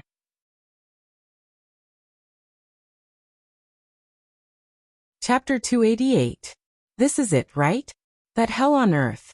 Recalling the human test site described in the original work that brought a strong impact to everyone, Luoya's heart was as heavy as lead for a while. He also understood why the current situation was so weird. These security department soldiers did not cry because of casualties, and Paul and the others were not weak people who would vomit for half an hour, just because of a smooth battle. They should have already gone back and forth down there. The physical disgust for these crimes and cultists, and the sympathy for the seniors who were killed. These feelings were tangled together, making these relatively pure and kind-hearted students feel terrible. Luoya gritted his teeth, and the hatred for the cultists in his heart soared again. He walked to the wall and patted Paul's back. The two completed the information exchange in the sound of vomiting. According to Paul, when the twin stones lit up, the action team was divided into two teams and attacked from both sides. As a result, Paul's side was luckier as they met the Blood Sacrifice Church who were preparing to evacuate. It turned out that as Luoya and others expected, the Blood Sacrifice Church also had the means of long-distance signal transmission like the action team. The two teams met at the gate of the manor. Paul and Gerlach, who remembered Luoya's order, did not say anything. They immediately launched a set of attacks and fired the first shot of the battle. However, unlike the fast combat of ordinary Transcended, the third-year security department action team was well-trained, far beyond the expectations of Paul and others. They did not adopt close combat, but they used bows and curses to restrain the enemy. At the same time, they fired curse signal flares to call for reinforcements. This set of tactics could be said to be the biggest reason why they only had light injuries in this battle. It turned out that the tactics of the security department played a great role. The Blood Sacrifice Church launched sacrificial witchcraft several times during the battle, turning some members into bloody monsters. At one point, they posed a serious threat to the action team. However, with the advantage of numbers and strength, Paul and others successfully held on until the arrival of Lillian's team. The next situation was very simple. Under Lillian's leadership, The team pushed forward all the way. Of the 28 cultists, 3 were arrested, and the rest were all killed on the spot. No, I saw it. Moreover, it's a strengthened version of the tentacle's mouth. The smell is much stronger than yours. After listening to Paul's description, Luoya raised his eyebrows and did not speak. He looked around and found that Lillian was not nearby. He then turned to ask Paul. After hearing Luoya's question, the latter looked unnatural. Royal sister, she didn't come out after going in. She even ordered everyone to leave. Paul looked at the entrance of the cellar with blood flowing like a monster's mouth, and said with an ugly expression. The nearby security department students looked worried when they heard this. Luoya was stunned for a moment before he suddenly recovered, and stared at the cellar with his eyes wide open. That's right, Lillian should be the one who suffered the greatest impact in this cellar. Luoya, who suddenly remembered some plots in the game, frowned. He looked at Paul, who was worried but didn't take any action. After thinking for a moment, he stepped forward. Brother Luoya? What are you? Senior Lillian said that you're not allowed to enter, but she didn't say that I'm not allowed to enter. The black-haired young man endured the pungent smell of blood, and walked to the entrance of the cellar. He then turned back and said faintly, I'll go and bring her out. Luoya had always felt that even among transcended, his sanity value was extremely high. This was mainly related to his experience. Putting his previous life aside, in this life, Luoya encountered a perverted murderer of a cult at the age of 9. The paintings drawn with human flesh and blood were extremely strange, far surpassing any horror movie. After that, after experiencing the mountain of corpses, and the sea of blood in the holy capital, and the horrifying alien race in the sea, Luoya's will could be said to have been tempered thousands of times. However, this did not stop him from retching not long after he came down. Yes, facing the road formed by blood mixed with mud, Luoya's will was not defeated, but his taste system couldn't stand it anymore. He began to feel nauseous physiologically. After casting 2 curses on himself to resist the bloody storm a little, Luoya walked all the way down to the depths of the cellar, while recalling the plot here in the game. In the game Recorder's Eye, Luoya remembered that this hell on earth had a great impact on Lillian. The reason was not that Lillian was too fragile, but that Lillian's body sense was very different from others. When Luoya and the others saw these disfigured and mutilated victims, at most, they couldn't accept it and couldn't bear to look directly at them. They didn't know who they were, but Lillian was different. She knew some of the victims. In the game, Lillian had nightmares for a week because of this incident. It wasn't until Paul's visit that the knot in her heart was untied. Unfortunately, the world had changed. In reality, the relationship between Paul and her was far less close than in the game. Now that Lillian was at the scene, her reaction was probably far more intense than having nightmares. Stepping on the wet and disgusting road under his feet, Luoya walked through the uninhabited test site with a heavy heart.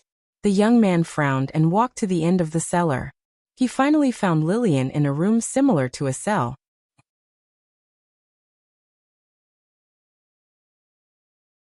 Chapter 289. In the cellar, the black-haired girl who heard the call snapped out of her daze.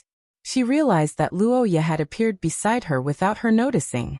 At this moment, Luoya was covered in dust. His coat was still stained with blood and dust after the battle. However, unlike his clothes, the black-haired young man had a firm and powerful expression. His golden pupils shone in the dark cellar, gentle and calm. When she met his gaze, Lillian seemed to have forgotten about the bloody hell she was in. She forgot about the indescribable pain and unhappiness she felt. An inexplicable sense of intimacy shone in her heart like a beam of light, snapping her out of her daze. However, it was also because of this that Lillian suddenly felt an unbearable sense of shame. As an elder who had always been worried about Luoya, she didn't want to show it.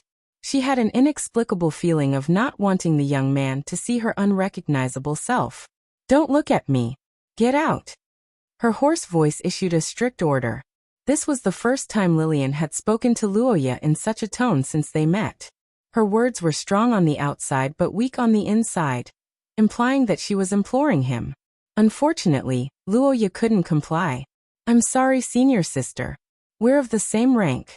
You can't order me around. You. Let go. Let go of me.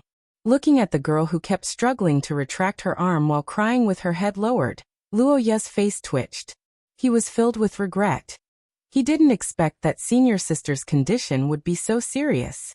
She probably saw an illusion when she tried to touch the corpse earlier. Thinking of this, the young man steeled his resolve. He thought for a moment and reported the news to the panicking girl. Senior sister, Miss Murdy is safe. The blood sacrifice church's bishop died after he was defeated by me while escaping. The black-haired young man softly reported the situation on his side. The sudden news successfully diverted part of Lillian's attention, causing the girl to stop struggling. Seeing this, Luoya continued. The matters outside are almost done. I'll report to the academy tomorrow morning. This incident will be considered over. Senior sister, can you not stay here any longer? Everyone outside is worried about you.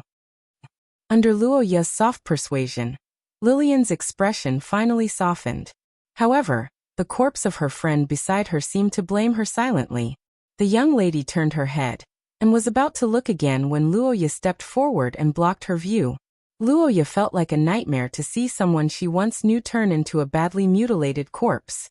The scariest part was that Lillian was also the head of the security department. This could be said to be the biggest knot in Luoya's heart. But after careful consideration, Luoya came up with a countermeasure. Luoya? Senior sister, don't look anymore. Don't tell me you think it's your fault.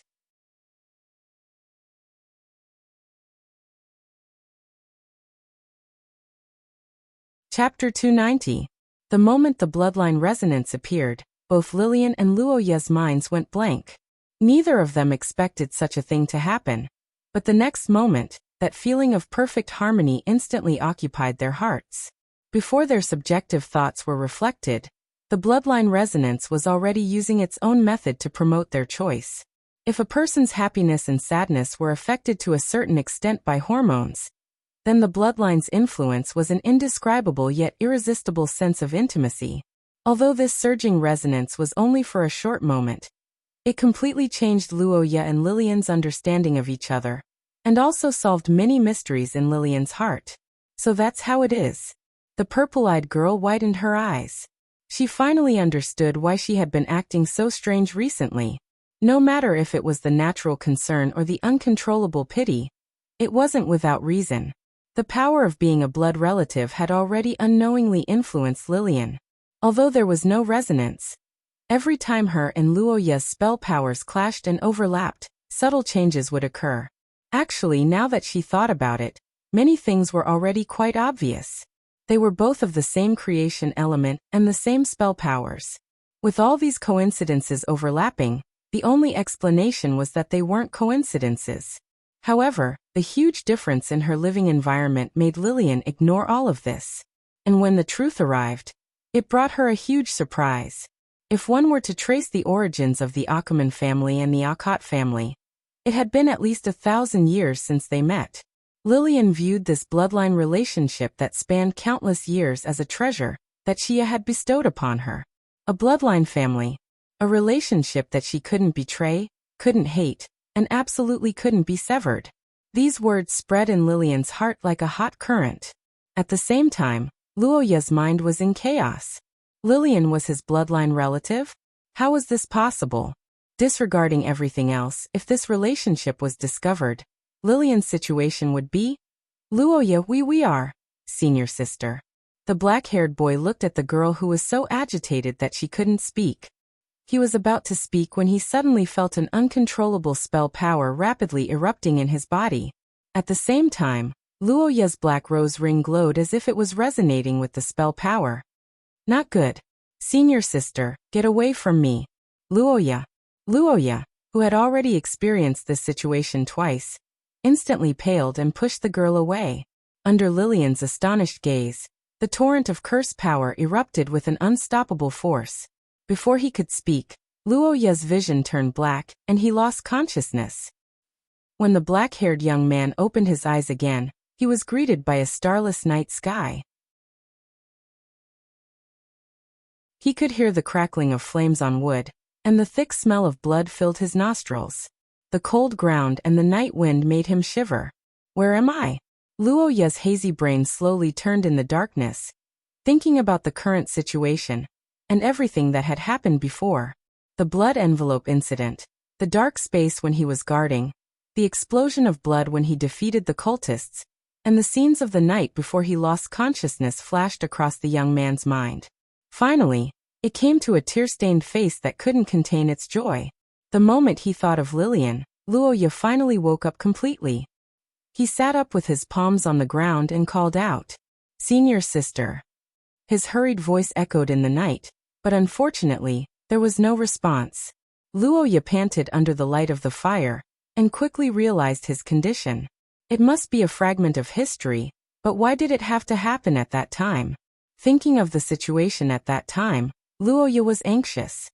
He quickly looked around with the help of the fire, and when he found that Lillian wasn't nearby, his mind went blank. No one. What's going on? Is it because I pushed senior sister away? No, that's impossible. After all, I pushed her away to interrupt the activation of the King's Blood ability. If I didn't succeed, the chances of senior sister not being involved. Recalling the last time Xia Luo was pulled into a fragment of history, even though they were sleeping in the same room, Luo Ye's heart couldn't help but sink. He held his forehead and forced himself to calm down. Right now there were only two possibilities. The first was that senior sister didn't come in. Luo Ye really wanted to set off firecrackers to celebrate. No one knew the dangers of a fragment of history better than Luo Ye. Most of the time it was unreasonable. For example, if he encountered Mr. Darkness, without a Mother Earth like Pei Tila, no matter how strong he was, he would probably die. Luo Ye had just reunited with this blood relative of his, and the indescribable feelings in his chest still lingered. No matter what, he couldn't accept that Lillian's life was in danger. If possible, he was even willing to sacrifice some of his life in exchange for Lillian's safety. But he had to admit that reality wasn't affected by one's emotions. After a rational analysis, Luo Ye felt that this possibility was a little low.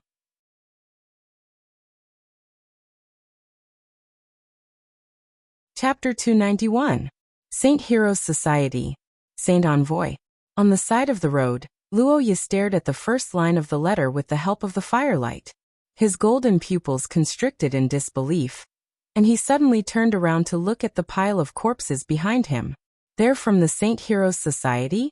The Saint Heroes Society is undoubtedly a cult, but the cultists are also cultists. So, it seems like this is a double cross? The black-haired boy blinked. He did not expect to find a group of dead enemies. The Saint Heroes Society, this name was deeply etched in Luo Ye's memory. During the Civil War of the Golden Fleet, Luo Ye had a close relationship with the director of the Saint Heroes Society, Daoj Leisai. He even chased after him, and made the young level 2 source puppet master break down. Of course, because Daoj Leisai almost succeeded in killing Xia Luo, Luo Ye was still angry even if he was turned into thousands of pieces of frozen meat. After returning, Luo Ye also asked about the situation of the Nua Ire organization. After some investigation, Miss Angel told him that the Saint Heroes Society's activities in the theocracy had been suspended for many years. This news made Luo Ye relieved, but even so, the boy was still very concerned about this sect that believed in the Mother Goddess. After all, the 6 disasters were related to the survival of the human community, and he could not afford to underestimate the enemy. He did not expect to meet them here.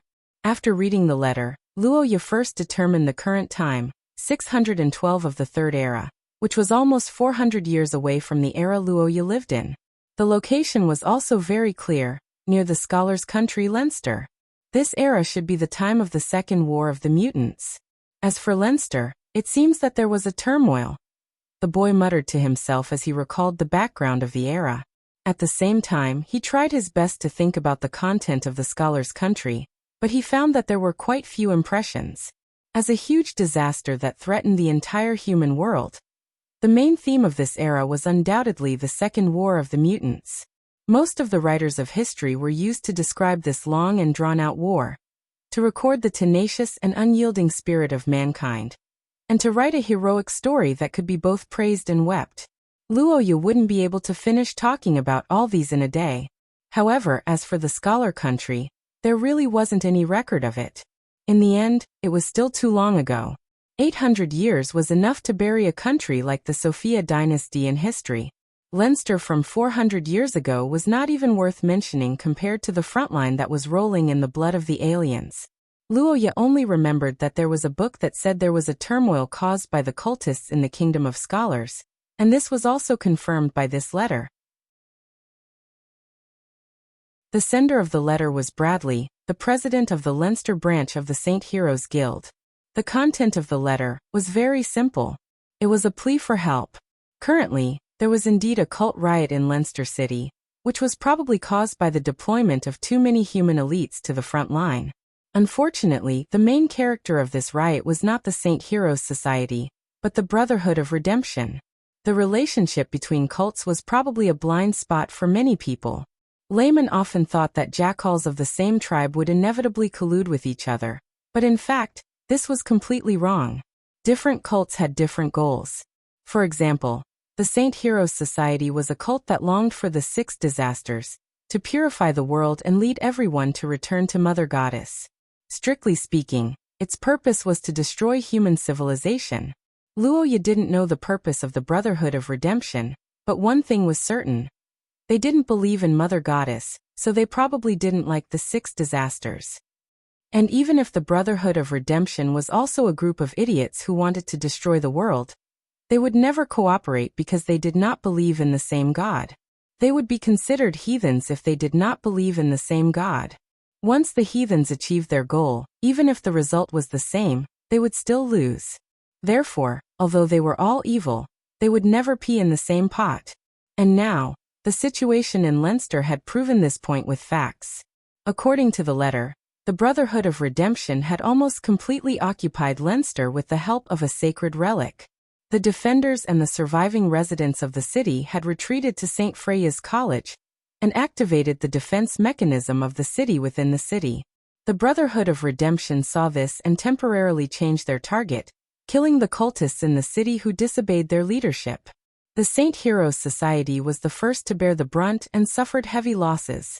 As an old cult, the St. Heroes Society also had their own trump card, but it seemed that only the Sacred Envoy could activate it. This was also the reason why they sent an urgent letter to the Sacred Envoy.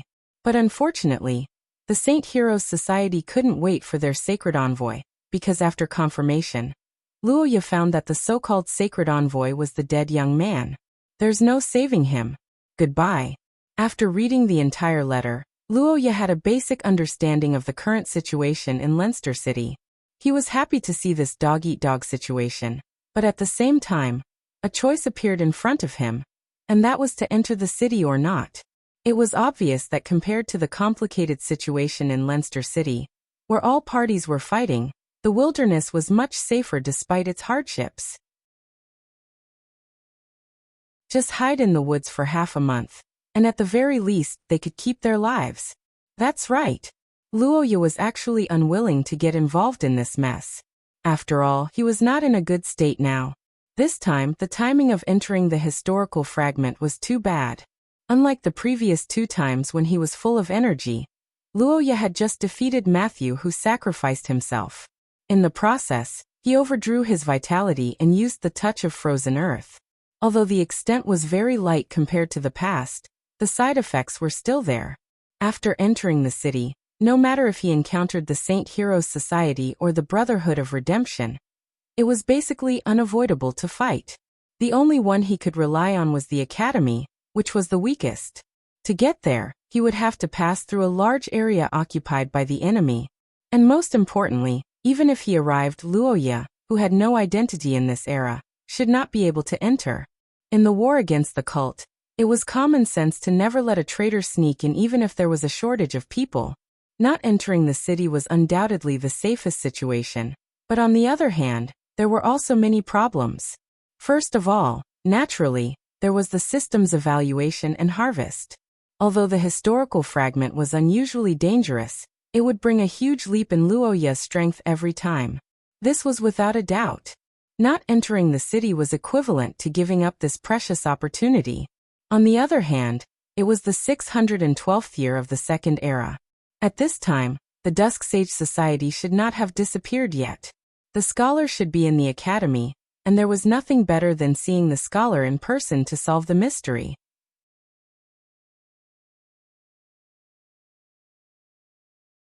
Chapter 292. Leinster City was done for. This was the most intuitive thought of the Leinster City branch president and bishop of the St. Heroes Society, Bradley Dennis, a gray-haired middle-aged man. It had been nearly a week since the Brotherhood of Redemption started their rebellion. In this week, Bradley's mood had almost gone through a roller coaster ride, and he had not recovered from it until now. After the war with the aliens began, the elite forces of Leinster City were constantly drawn away. With the reduction of teachers, the number of students from various countries plummeted, and the Holy See's personnel were constantly transferred to the front line. The darkness in the city began to stir. Various cults had been secretly expanding their influence and fighting with each other.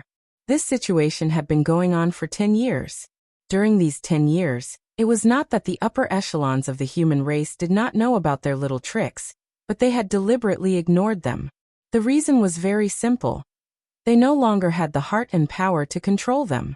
In the end, in this critical moment of human survival at the front line, the cults that used to be a big problem in the past had become a minor problem. Situations like the one in Leinster City were everywhere in the human world. Troubled times were the best seedbed for the cults to bewitch people. There was nothing more blind than the frightened masses.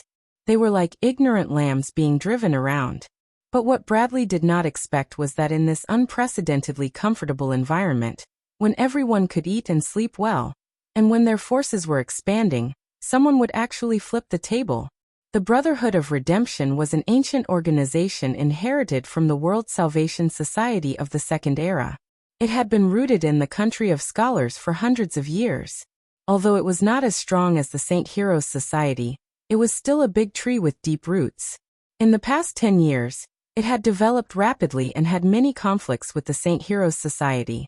But Bradley never thought that they would dare to start a civil war. This could be said to have broken everyone's common bottom line. The main reason why the higher-ups of the human race turned a blind eye to them was that the cultists were only messing around under the table and would not really rebel. After all, the cultists were not fools, and the mutants were not religious. If they let them in, everyone would be doomed. The St. Heroes Society believed that the Mother Goddess would lead the civilization to the end, and that all humans would return to the embrace of the Mother Goddess. However, this end must be brought by the Mother Goddess's messengers, and not those dirty and ugly aliens. In fact, the higher-ups of the St. Heroes Society had indeed issued an order to stop the Brotherhood of Redemption. So when the lunatics of the Brotherhood of Redemption launched an attack in Leinster City, many forces, including the Buconia Garrison Legion and the St. Heroes Society, joined forces to encircle and suppress them. But the result was beyond everyone's expectations. The Brotherhood of Redemption won with the help of a group of monsters that they summoned using some strange curse vessel. They were black-armored soldiers and black-robed clergy. They looked like humans, but they weren't. They didn't go out to battle during the day, but once night fell, they would wander over in groups. They would let out strange whispers from their mouths. Those who heard them would have a splitting headache, while those who heard them would go mad. Under the attack of these terrible monsters, the remaining Leinster garrison had retreated to St. Freya Academy, and a small number of students in the academy and the resident deputy dean, Estrella, were waiting for reinforcements. However, Bradley was not so lucky. After losing their primary target, the Brotherhood of Redemption targeted their old enemy, the St. Heroes Society. Now, the St. Heroes Society had holed up near Castle Worcester in the East City District, and they were about to be completely defeated. The news secretly sent back by the undercover agent tonight made Bradley even more desperate. The St. Heroes Society's reinforcements were intercepted on the way. The death of the saint meant that the St. Heroes Society in Leinster City had lost their last trump card. It was unknown how long it would take for the human reinforcements to arrive from the front line. The garrison in St. Freya Academy might be able to hold on until then, but the St. Heroes Society would definitely be wiped out before then. If the order of the high-level council could not be fulfilled, all of them would die. They would either be killed by the monsters in the night, or be dealt with by the council. This desperate situation made the skinny middle-aged man drown his sorrows in alcohol. After downing another bottle of century-old red wine, Bradley's face was flushed red. He walked to the window and looked at the dim streets outside the castle, as if he could see the terrible monsters crawling out of the night. Knock. Knock. Who is it? Didn't I say not to disturb me? The sudden knock on the door interrupted the gray-faced man's imagination. It also made Bradley, who came back to his senses, a little angry. He yelled impatiently at the door, but he didn't expect to hear the excited report of the believer outside the door. Lord Bishop, the saint from the council has arrived. Saint? And what bullshit saint? Bradley thought angrily. He led a large group of people to the east city gate, which was still in their hands. Behind him, the giant scorpion puppet followed closely. When he heard the soldier say that the saint had arrived, Bradley was not happy at all. Instead, he broke out in a cold sweat. Others might not know what was going on with the saint, and might even be waiting anxiously, but he knew very well. Saint, the Brotherhood of Redemption had already killed him. Now there was a 99% chance that he was their spy. At the torchlit city gate, Bradley saw the black-haired boy talking to the believers from a distance. Seeing this situation, the skinny middle-aged man waved his hand and ordered loudly, "He's a fake. Catch him for me." The white-robed believers behind him rushed out from both sides, and the scorpion puppet made a strange roar. The believers around Luoya turned pale with fright and hurriedly retreated. For a time, the black-haired boy was surrounded. Not good. It seems that they have some information channels, or the saint and Bishop Bradley know each other. Luoya thought so in his heart. He could not help but frown slightly. According to the situation in the letter, the saint directly under the council should not meet with the local believers. In the letter, Bradley did not seem to know the name of the saint. This was a big reason why Luoya wanted to pretend to be the saint, but the reality did not develop as he imagined.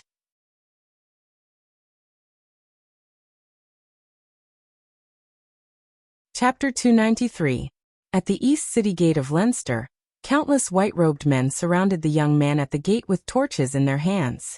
The night wind was howling, but the air here seemed to be frozen. Bradley's voice echoed in the night, attracting everyone's attention. Everyone was waiting for Luoya's answer, but this question was too difficult for the young man. The name of the director who sent him here. This question touched on Luoya's greatest concern, which was the interpersonal relationships of this era. This was a situation that he could hardly grasp after entering the historical fragment. It was like a sharp sword, stabbing directly at his weak spot. Under the light of the torches, the black-haired young man was silent. Bradley's mouth was curved with a mixture of a smile and killing intent. Just as he was about to give the order, Luoya suddenly spoke. "Bradley, where did you get the courage to ask me to say the director's name in public?" Under the gaze of the believers, the black-haired young man gritted his teeth and questioned sternly, which made the middle-aged man's momentum falter. Bradley looked at Luoya's angry face and was stunned. He realized that he did ask some questions, but he didn't want to change his answer in public. More importantly, if he didn't say it in public, Bradley would have to talk to Luoya privately, which he absolutely couldn't do, because Bradley was from the puppet school. In the puppet school, when the puppet was activated, the body didn't have much combat power. When the puppet wasn't activated, although the combat power would increase, it was still far weaker than the same level. The other party might be here to assassinate him, so how could Bradley be stupid enough to stay with him? These are all trustworthy believers, you can say it. After thinking for a moment, Bradley said so with a flicker in his eyes. However, what he didn't know was that Luoya had already expected his answer. Devout believers? Hearing this, the black-haired young man's golden eyes lit up, and an angry smile appeared on his face. Before coming here, I also thought that you would be devout believers, but after entering the city, I only felt one kind of emotion. Fear. What did you say? Bradley asked angrily, but Roja didn't pay attention to him. He gritted his teeth and glanced sharply at the crowd. Then he asked loudly. In less than a week, 3/4 of the city of Leinster had been occupied. The orders of the council were not carried out at all. Even Prandal, who was sent as reinforcements, had died on the way. When you were running for your lives, Did you ever think about the glory of the Mother Goddess? You. Bradley Dennis. Cowardly and timidly. Why are you still talking to me about being devout? What is devout? Hundreds of years ago, the young director Daoj Lacey returned to the embrace of God's embrace on the vast sea. His soul will forever follow the great Mother Goddess. But what about you? How are you compared to him? Bishop Bradley? The black-haired young man stared at the middle-aged man in front of him with burning eyes, causing Bradley's expression to change drastically. Director Daoj Lacey. This name was no longer circulated in the Saint Heroes Society, but Bradley was absolutely familiar with it, because strictly speaking, he was the early leader of the puppet school in the Saint Heroes Society. Legend had it that he reached the Source Level 2 at a young age, but in order to delay the enemy during a mission, he entered the embrace of God's messenger in advance. Although Daoj Lacey's deeds were publicized, after hundreds of years, no one except the younger generation of the puppet school knew about it. For Luoya to mention this name, the only possibility was that he had seen the records of that time at the director's headquarters. Comparing Daoj Lacey to Bradley could be said to be a rather obscure reprimand. Daoj Lacey was already a Source Level 2 at a young age, and his position was high enough to be a director.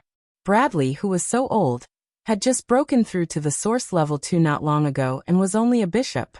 Daoj Lacey fought tenaciously and returned to the embrace of God's messenger for faith, but Bradley was almost defeated and battered. The two were simply incomparable. Thinking of this, the middle-aged man's face turned red, but he did not dare to speak casually anymore. This was because Luoya's reprimand had vaguely proved his identity and made him panic. Is he really the saint's messenger? Bradley's face turned ugly and his eyes wandered. Luoya did not pursue the matter further. He took a deep breath as if to calm his anger, then looked at the middle-aged man calmly and said, "You asked who asked me to come here. I'll tell you. All the members of the board unanimously agreed to transfer me here from Twin Horn Port. Strictly speaking, I'm a special envoy. It seems that the letter from the board has not arrived yet, so it's normal that you don't know me." Twin Horn Port. Bradley's eyes widened when he heard the familiar name.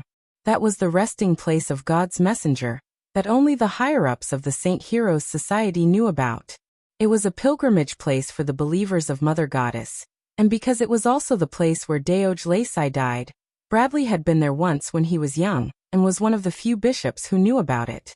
Luoya came from Twin Horn Port, so he was almost certain that he was a higher-up directly under the board. With this thought in mind, Daoj Lacey trusted the young man even more. Luoya, who noticed the bishop's reaction when he heard about Twin Horn Port, narrowed his golden pupils and continued to speak. "You don't know me, but you should know this aura. This is the grace given to me by God's messenger." The black-haired young man raised his hand as if he had received God's grace. The next moment, white mist began to condense in his palm. It was the terrifying cold air from the frozen earth. It was the tip of the iceberg of the monster that once sealed the earth and destroyed civilization.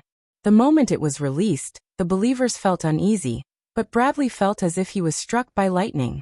This was the aura of the messenger of Mother Goddess who was sleeping in the abyss of the sea. Bradley, who had been to Twin Horn Port and felt the aura of the frozen earth, was excited. At this moment, he completely believed in Luoya's identity. At the same time, he looked at him with a warm gaze.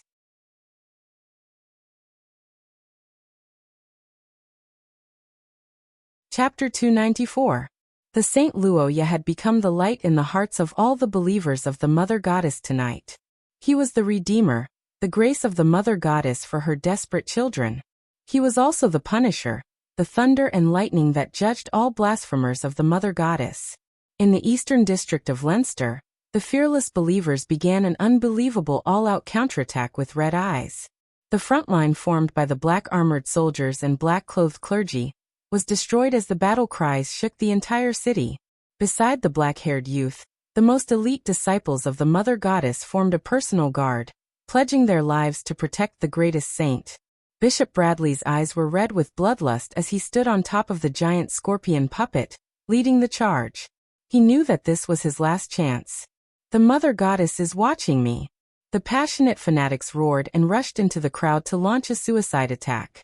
The front line of the Brotherhood of Redemption was almost smashed to pieces.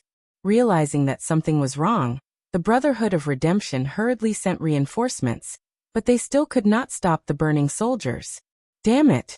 What the hell is going on? Are the lackeys of the Mother Goddess crazy? At the headquarters of the Brotherhood of Redemption, Bishop Santos listened to the report of his subordinates. He felt like he was in a dream, and he could not understand the current situation. The Saint Heroes Society was depressed during the day, and they were about to die. At night, their morale did not completely collapse. Instead, it was as if they were injected with chicken blood. How was this possible? What about our Redemption Legion? How did they break through the blockade of the Redemption Legion? I heard that the arrival of the Saint Heroes Society attracted the attention of the Mother Goddess here. Bullshit. The saint has been killed by us long ago. Where did the saint come from? Santos interrupted his subordinates angrily. After thinking for a while, he decided to see the situation himself. However, as he approached the battlefield, the gloomy middle-aged man's face began to turn ugly. Shouts of killing, full of morale, and earth-shattering shouts came almost continuously from the front. The turbulent flow of magic essence, the screams of the believers, everything told Santos the fierceness of the enemy in front. Quickly stepping on the high platform, the surprised man looked into the distance and saw a black-haired youth walking in the center of the team under the soaring flames. He was covered in moonlight, and his golden eyes were shining like candlelight. A strange spell wave was emitted from his body, and the whispers of the black soldiers and clergy were dissolved under the wave. He was surrounded by Bishop Bradley of the Saint Hero Society, and a group of high-level believers in white robes. A giant scorpion-shaped puppet stood in front of him. Countless warriors were shouting the names of the Saint Apostle and Mother Goddess, as they charged forward fearlessly. Damn it, how is this possible? Do they have two saints? Santos stared at the black-haired youth in the team, and his expression changed sharply. To be able to resist the blasphemous whispers of the Redemption Legion, and organize such a large formation to make all the believers fearless of death, there seemed to be no other possibility except for the saint. If it was really the saint, then the Brotherhood of Redemption must greatly adjust their strategy. The strength of the Saint Heroes Society was not necessarily strong, because the selection of the saint was not measured by strength. Otherwise, it would not be so easy to kill them. In fact, the existence of the saint was more like a key. They could activate the trump card of the Saint Heroes Society. According to the instructions Santos received from above, this was the only thing that must be avoided. For this purpose, they spent a lot of effort to intercept and kill the saint, but now it seemed that the other party was well prepared. In the end, one of them still slipped in. The situation must be reported to the Lord immediately. With this thought in mind, Santos angrily stared in the direction of Wuxia, and left the front line amidst the Saint Heroes Society's imposing shouts. Bradley felt as if he was in a dream. 2 hours later, when the sun rose, the Saint Heroes Society stopped attacking under the orders of the saint. By this time, they had recovered all of the East City District and part of the North City District, expanding their sphere of influence by twofold in one breath, almost back to before the start of the war. This was the first and only great victory since the start of the war. It greatly encouraged the believers and saved Bradley, who was on the verge of death. Wuxia also completely became the leader of the Leinster Saint Heroes Society in this battle. The black-haired youth looked at the cheering crowd in silence. Now that things had developed to this point, the infiltration mission was basically a complete success. Now who would dare to doubt Wuxia? He did not need to do anything, as the believers would help him turn the other party into ashes. Of course, in addition to completely controlling the Saint Heroes Society, Wuxia also had a second consideration, which was to make a big move and attract everyone's attention. Whether it was the legions and students in St. Freya's Academy or Lillian who might be in the city, Wuxia needed them to discover him before he could talk about other things. Especially the latter, finding his senior was now his #1 goal. Of course, in order to make a big move, the Saint Heroes Society had to pay a high price. Wuxia's crown source substance only provided resistance against the whispers that made people go crazy. It did not affect the combat power of the black-armored soldiers and black-clothed clergy. The Saint Heroes Society actually won the battle with fewer people tonight. It was all because of their incredible morale and fearless fighting style that they could achieve such a great victory. But Luoya did not feel bad about it at all. Death, they could all die. After all, it was a cult after a cult, so it was not wrong for them to die. Moreover, they were indeed not afraid of death. The devout believers have defended the glory, and their souls have returned to Mother Goddess.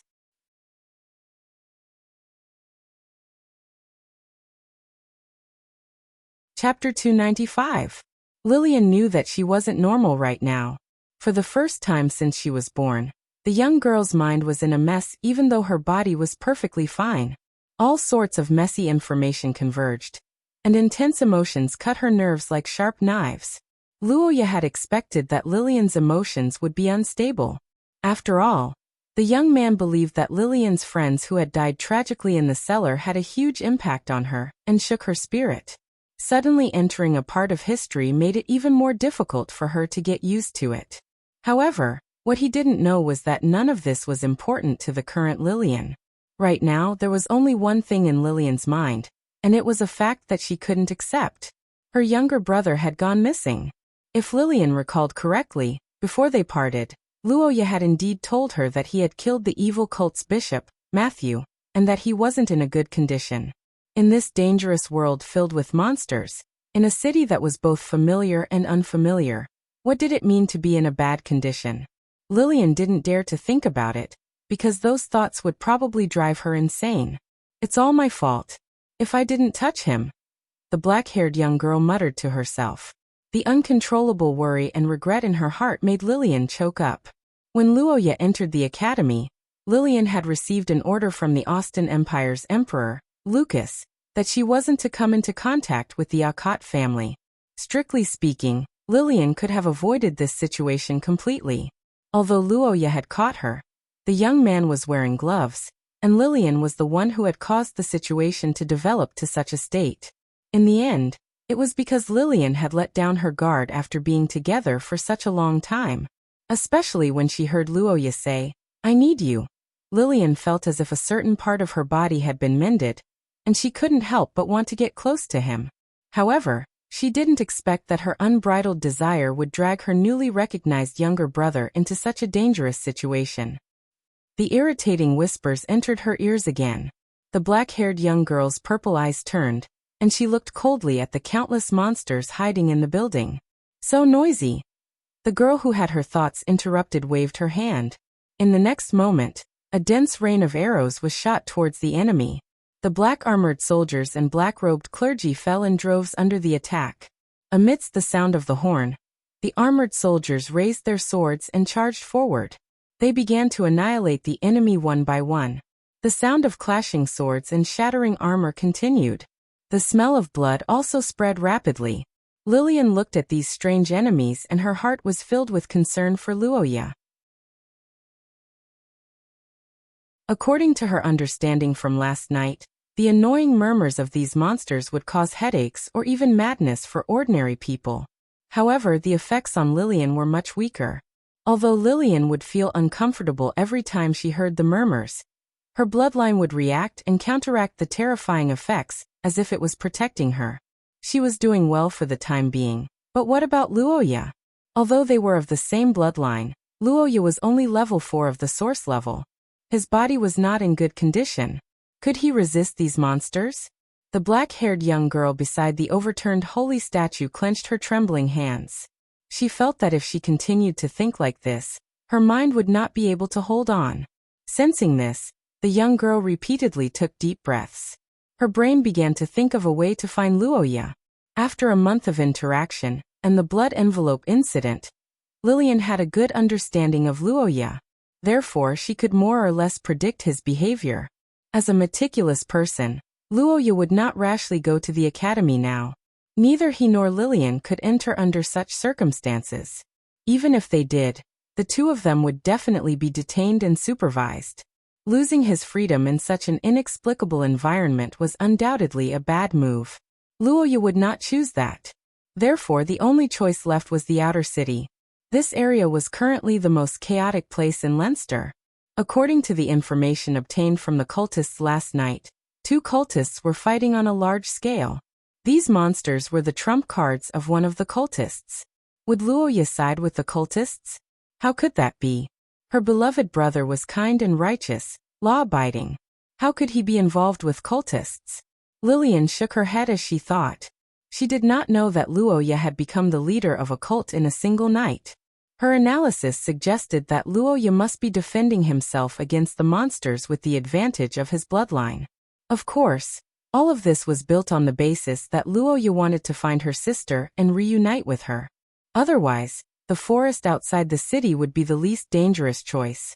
At the thought of this, the girl became timid. There was no doubt that the 2 of them were related by blood. However, it was still unknown whether Luoya would acknowledge her. Considering that Luoya was a noble of the theocracy and his relationship with Ratchet, the disadvantages of acknowledging her as his sister would outweigh the advantages. If he did not want her when the time came, just imagining this situation made Lillian's purple eyes sour. She was worried about her personal gains and losses. The horn sounded again. Another wave of soldiers charged at the black-armored monsters. The girl who was awakened by the sound hurriedly shook her head. She recalled the black-haired youth's expression when they parted and encouraged herself. No. If it's Luoya, he won't. Lillian stroked her chest and gradually calmed down. The light of rationality returned to her purple eyes. After a moment, she had decided on how to reunite.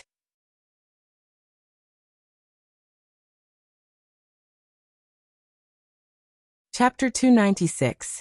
Luoya was in a terrible state. It had been less than 6 hours since he entered the historical fragment. From the time he impersonated the saint and confronted Bradley, to the time he led the fanatics of the Saint Heroes Society to the point where he was victorious until dawn, everything seemed to be going smoothly. However, every step he took was filled with trepidation. Most importantly, he had consumed too much energy. Luoya was able to create miracles because the Black Rose Ring had brought Luoya to meet these strange monsters in the academy at night. In the past month, in order to unlock the authority, Luoya had used the crown source substance to perform various experiments. One of them was to suppress the black-armored soldiers within a certain range. But it had to be said that Luoya's research in the academy yielded little results. The only use of the source substance to release waves to suppress the enemies within a certain range was to make Luoya's head feel better and less uncomfortable. But in this battlefield, this technique was reborn. Because Luoya had teammates, and he didn't need to look at the battle damage ratio, Luoya was very sure that the skill wasn't used in vain. But correspondingly, he had consumed a lot of energy and had to rest and recover as soon as possible. On the other hand, he also needed to gather more information. The black-haired young man frowned after glancing at the system evaluation. He wasn't too satisfied with the result. The increase of 37 points in one night seemed huge, but Luoya knew the characteristics of the system's evaluation. The lower the score, the easier it was to increase it. The higher the score, the harder it was to increase it. If this was the case, the 30 points might not even be as good as the 5 points when the score was high. Luoya had 2 guesses about this situation. The first was that although Luoya had killed a bunch of cultists from both sides, they were all cannon fodder and didn't have any outstanding leaders, so his score wasn't that high. The other reason was that Luoya's objective was wrong. After all, he wasn't here to help the Holy Heroes Guild turn the tables. The medium of this historical fragment was the Ring of the Black Rose, which came from Scholar Estrid. Anyone with a normal brain would seek refuge with her. In fact, if it weren't for Lillian, Luoya would have thought of a way to do so. Luoya only attacked the enemy indirectly and did not provide any direct help to the allies. This was probably the reason for his low score. However, Luoya didn't really care about this. What was the point of having a high score? Could it be exchanged for a living person? The most important thing was to find his senior. Everything else was nonsense. As for the means, Luoya already had a plan. In the solemn hall, the believers who had just experienced a battle were gathered here. Many of them were covered in dust, and some were even injured, but their spirits were abnormally high. This was because in front of them, a black-haired young man was looking at them with his golden eyes, while Bishop Bradley stood respectfully to the side. Everyone in last night's battle, we defended the glory of Mother Goddess and proved our piety with our actions. The filthy blasphemers were driven back by us, and the momentum of the Brotherhood of Redemption has been greatly reduced. Now in this city, the homeless imitators must have heard of our bravery, and they must be eagerly inquiring about us. Therefore we must make a sound. Let my name spread throughout Leinster. Let all enemies know of the arrival of Mother Goddess. The solemn-looking young man ordered, and the excited believers immediately responded. Luoya looked at the believers who were madly repeating his name. He estimated that in less than 3 days, everyone in Leinster would know of him. The black-haired young man nodded with satisfaction and looked at the morning sun outside the window, silently praying for the safety of the girl. Castle Worcester in the Eastern City District welcomed its new owner today. After dawn, the black-haired young man was escorted by a large group of people to Castle Worcester, the headquarters of the Leinster St. Heroes Guild. The owners of the large buildings in the city, the Worcester family, had died in the turmoil, and now the largest family property was temporarily requisitioned.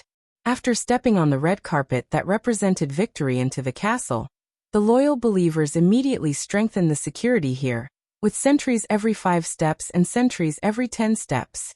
When Bishop Bradley returned, he applied to Luoya to retrieve the sacred relic, and the black-haired young man quietly approved after some consideration.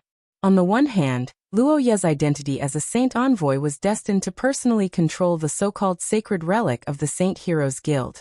On the other hand, Bishop Bradley's departure gave him time to fully understand the current situation. In fact, since entering the historical fragment until now, Luoya's feelings were quite chaotic.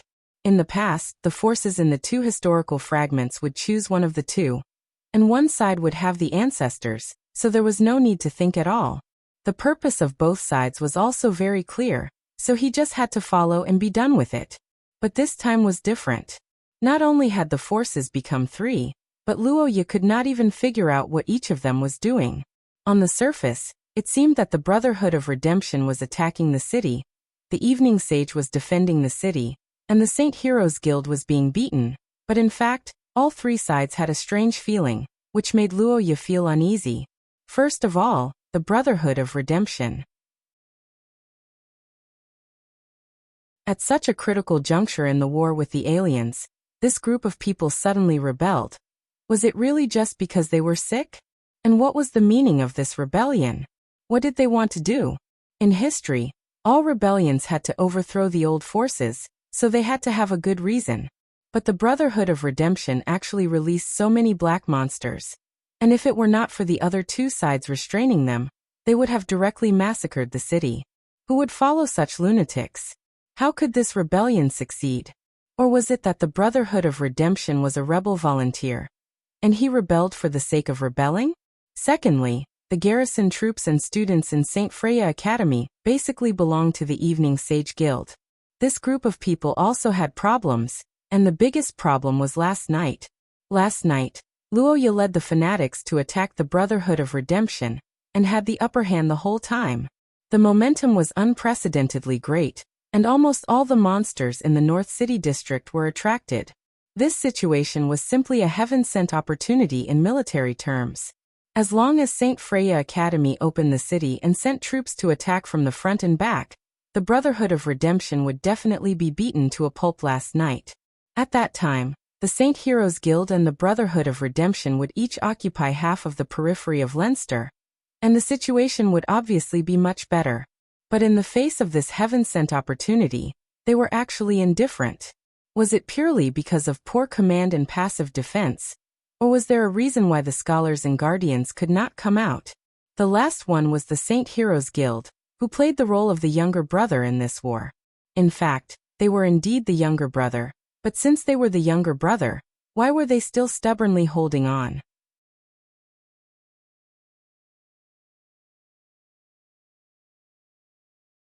Chapter 297. Luoya didn't know how long it had been since he last had this feeling. It was the hazy feeling of being guided in his sleep, like a pilgrim who was about to meet his God. Under this guidance, his mind was numb as if it was protected, and his body's reaction seemed to be blocked. Exhaustion was like an iceberg in the sea. Most of it was hidden under the surface of the water, leaving only an insignificant part in Luoya's heart. If there was one thing that could cause him to be sluggish and slightly surprised, it would be the unprecedented environment. The street. It wasn't the blood-red plains of the Gulen Daer, nor was it the valley surrounded by Pei Tila's body. Instead, it was a wholly white, spacious and bright imperial road that seemed to welcome a victorious king. It was purely man-made. This was completely different from the pilgrimage of the past, which made Luoya's remaining thoughts jump, but this didn't affect the guidance. The black-haired boy walked on the road that seemed to emit a faint white light under the sun, and continued to move towards the towering and huge palace. Fluttering flags, towering towers, and scarlet-red carpets with golden embroidery displayed nobility and glory. Layers upon layers of majestic city gates opened, and the resplendent interior of the magnificent buildings displayed the prosperity of this magnificent place. Luoya never thought that the existence he met this time would actually live in a place like the Holy Kingdom in people's fantasies. After all, the environment of the ancient gods who followed him didn't show him any traces of ancient civilization. In a state of numbness, Luoya passed through a long corridor and arrived in front of a door. The black-haired boy walked to the door and stopped for the first time. His brain reflexively knew where this place was. This was the core of the whole building, and also the place where the gods lived. In the empty palace, no one opened the door for him, but with a rumbling sound, the gorgeous and heavy door opened naturally. Inside the palace, a ray of light leaked out from the gap between Luoya's eyebrows and gradually expanded to both sides. At the same time, solemn and classical music began to sound. The top of the hall suddenly lit up, and golden powder-like powder fell down. It floated to the ground and turned into flowers with a bang. In the middle of the golden rain and the sea of flowers, a white-haired woman sat on the throne on the high platform, as if she was sleeping. She was about 17 or 18 years old. Her delicate skin was like white jade, but it didn't lose its color. Her vermilion lips were small and cute without makeup. Her slender body was exquisite in the tight dress, and her long eyelashes cast beautiful arc-shaped shadows on her eyelids. Perhaps she was awakened by the music, or perhaps she sensed someone's arrival, but the woman's eyelids trembled slightly. After a moment, she slowly opened. When her bright red pupils appeared to be exposed, to be seen, Luoya suddenly woke up. The black-haired boy's body trembled, and he carefully looked up at the high platform. The white-haired woman seemed to be in a trance, but when her red eyes met Luoya's gaze, her face revealed a familiar and warm smile, which surprised Luoya. Finally we meet. You are? My name is Altacia. I am the Queen of Witches. The white-haired woman said and stretched out her finger, as if she was a teacher explaining the key points of knowledge. However, Luoya's eyes widened when he heard this sentence. Witches, this term was no joke in Xia. It was not a derogatory term used by those women who were burned to death on groundless charges in Luoya's previous life. It was a group of witches that did exist. The number of witches was too small, and they did not like to live in groups, so they could not be called a race. However, in ancient times they had a considerable status, but compared to other powerful races, they were not favored by humans. In various existing myths, their images were basically old witches who looked like both humans and ghosts, or they did not even look human. They were regarded as the incarnation of disaster, an existence that humans could not understand. This kind of group should not have a king to speak of, and the first thing they did was to introduce themselves. When did the gods become so easy to talk to? Is that what you think? Suddenly, the boy's golden pupils shrank. Altacia saw this and smiled proudly. Then, she looked at Luoya and stretched out her fingers to twirl her hair in confusion. That's too much. What's wrong with introducing yourself? You're obviously a special existence, so it's not good to look at others with prejudice. No, it's okay. You don't have to explain or apologize. I'm not so narrow-minded. Also, since it's Lord Hero, I forgive you. Before Luoya could finish his explanation, Altacia snapped her fingers and smiled. Her scarlet eyes looked at Luoya, and the corners of her mouth curled up cutely. In contrast, Luoya was filled with confusion. Lord Hero? That's right. The Lord Hero who freed Altacia from eternal death. You're tuning in to the Limei's Wuxia Whispers YouTube channel. We're so grateful for your support, and don't forget to subscribe to join us on this incredible journey through captivating stories. Your generosity through donations truly makes a world of difference, as it's the primary source of revenue that allows me to expand and enhance this channel for you. Thank you from the bottom of my heart for being a part of this adventure.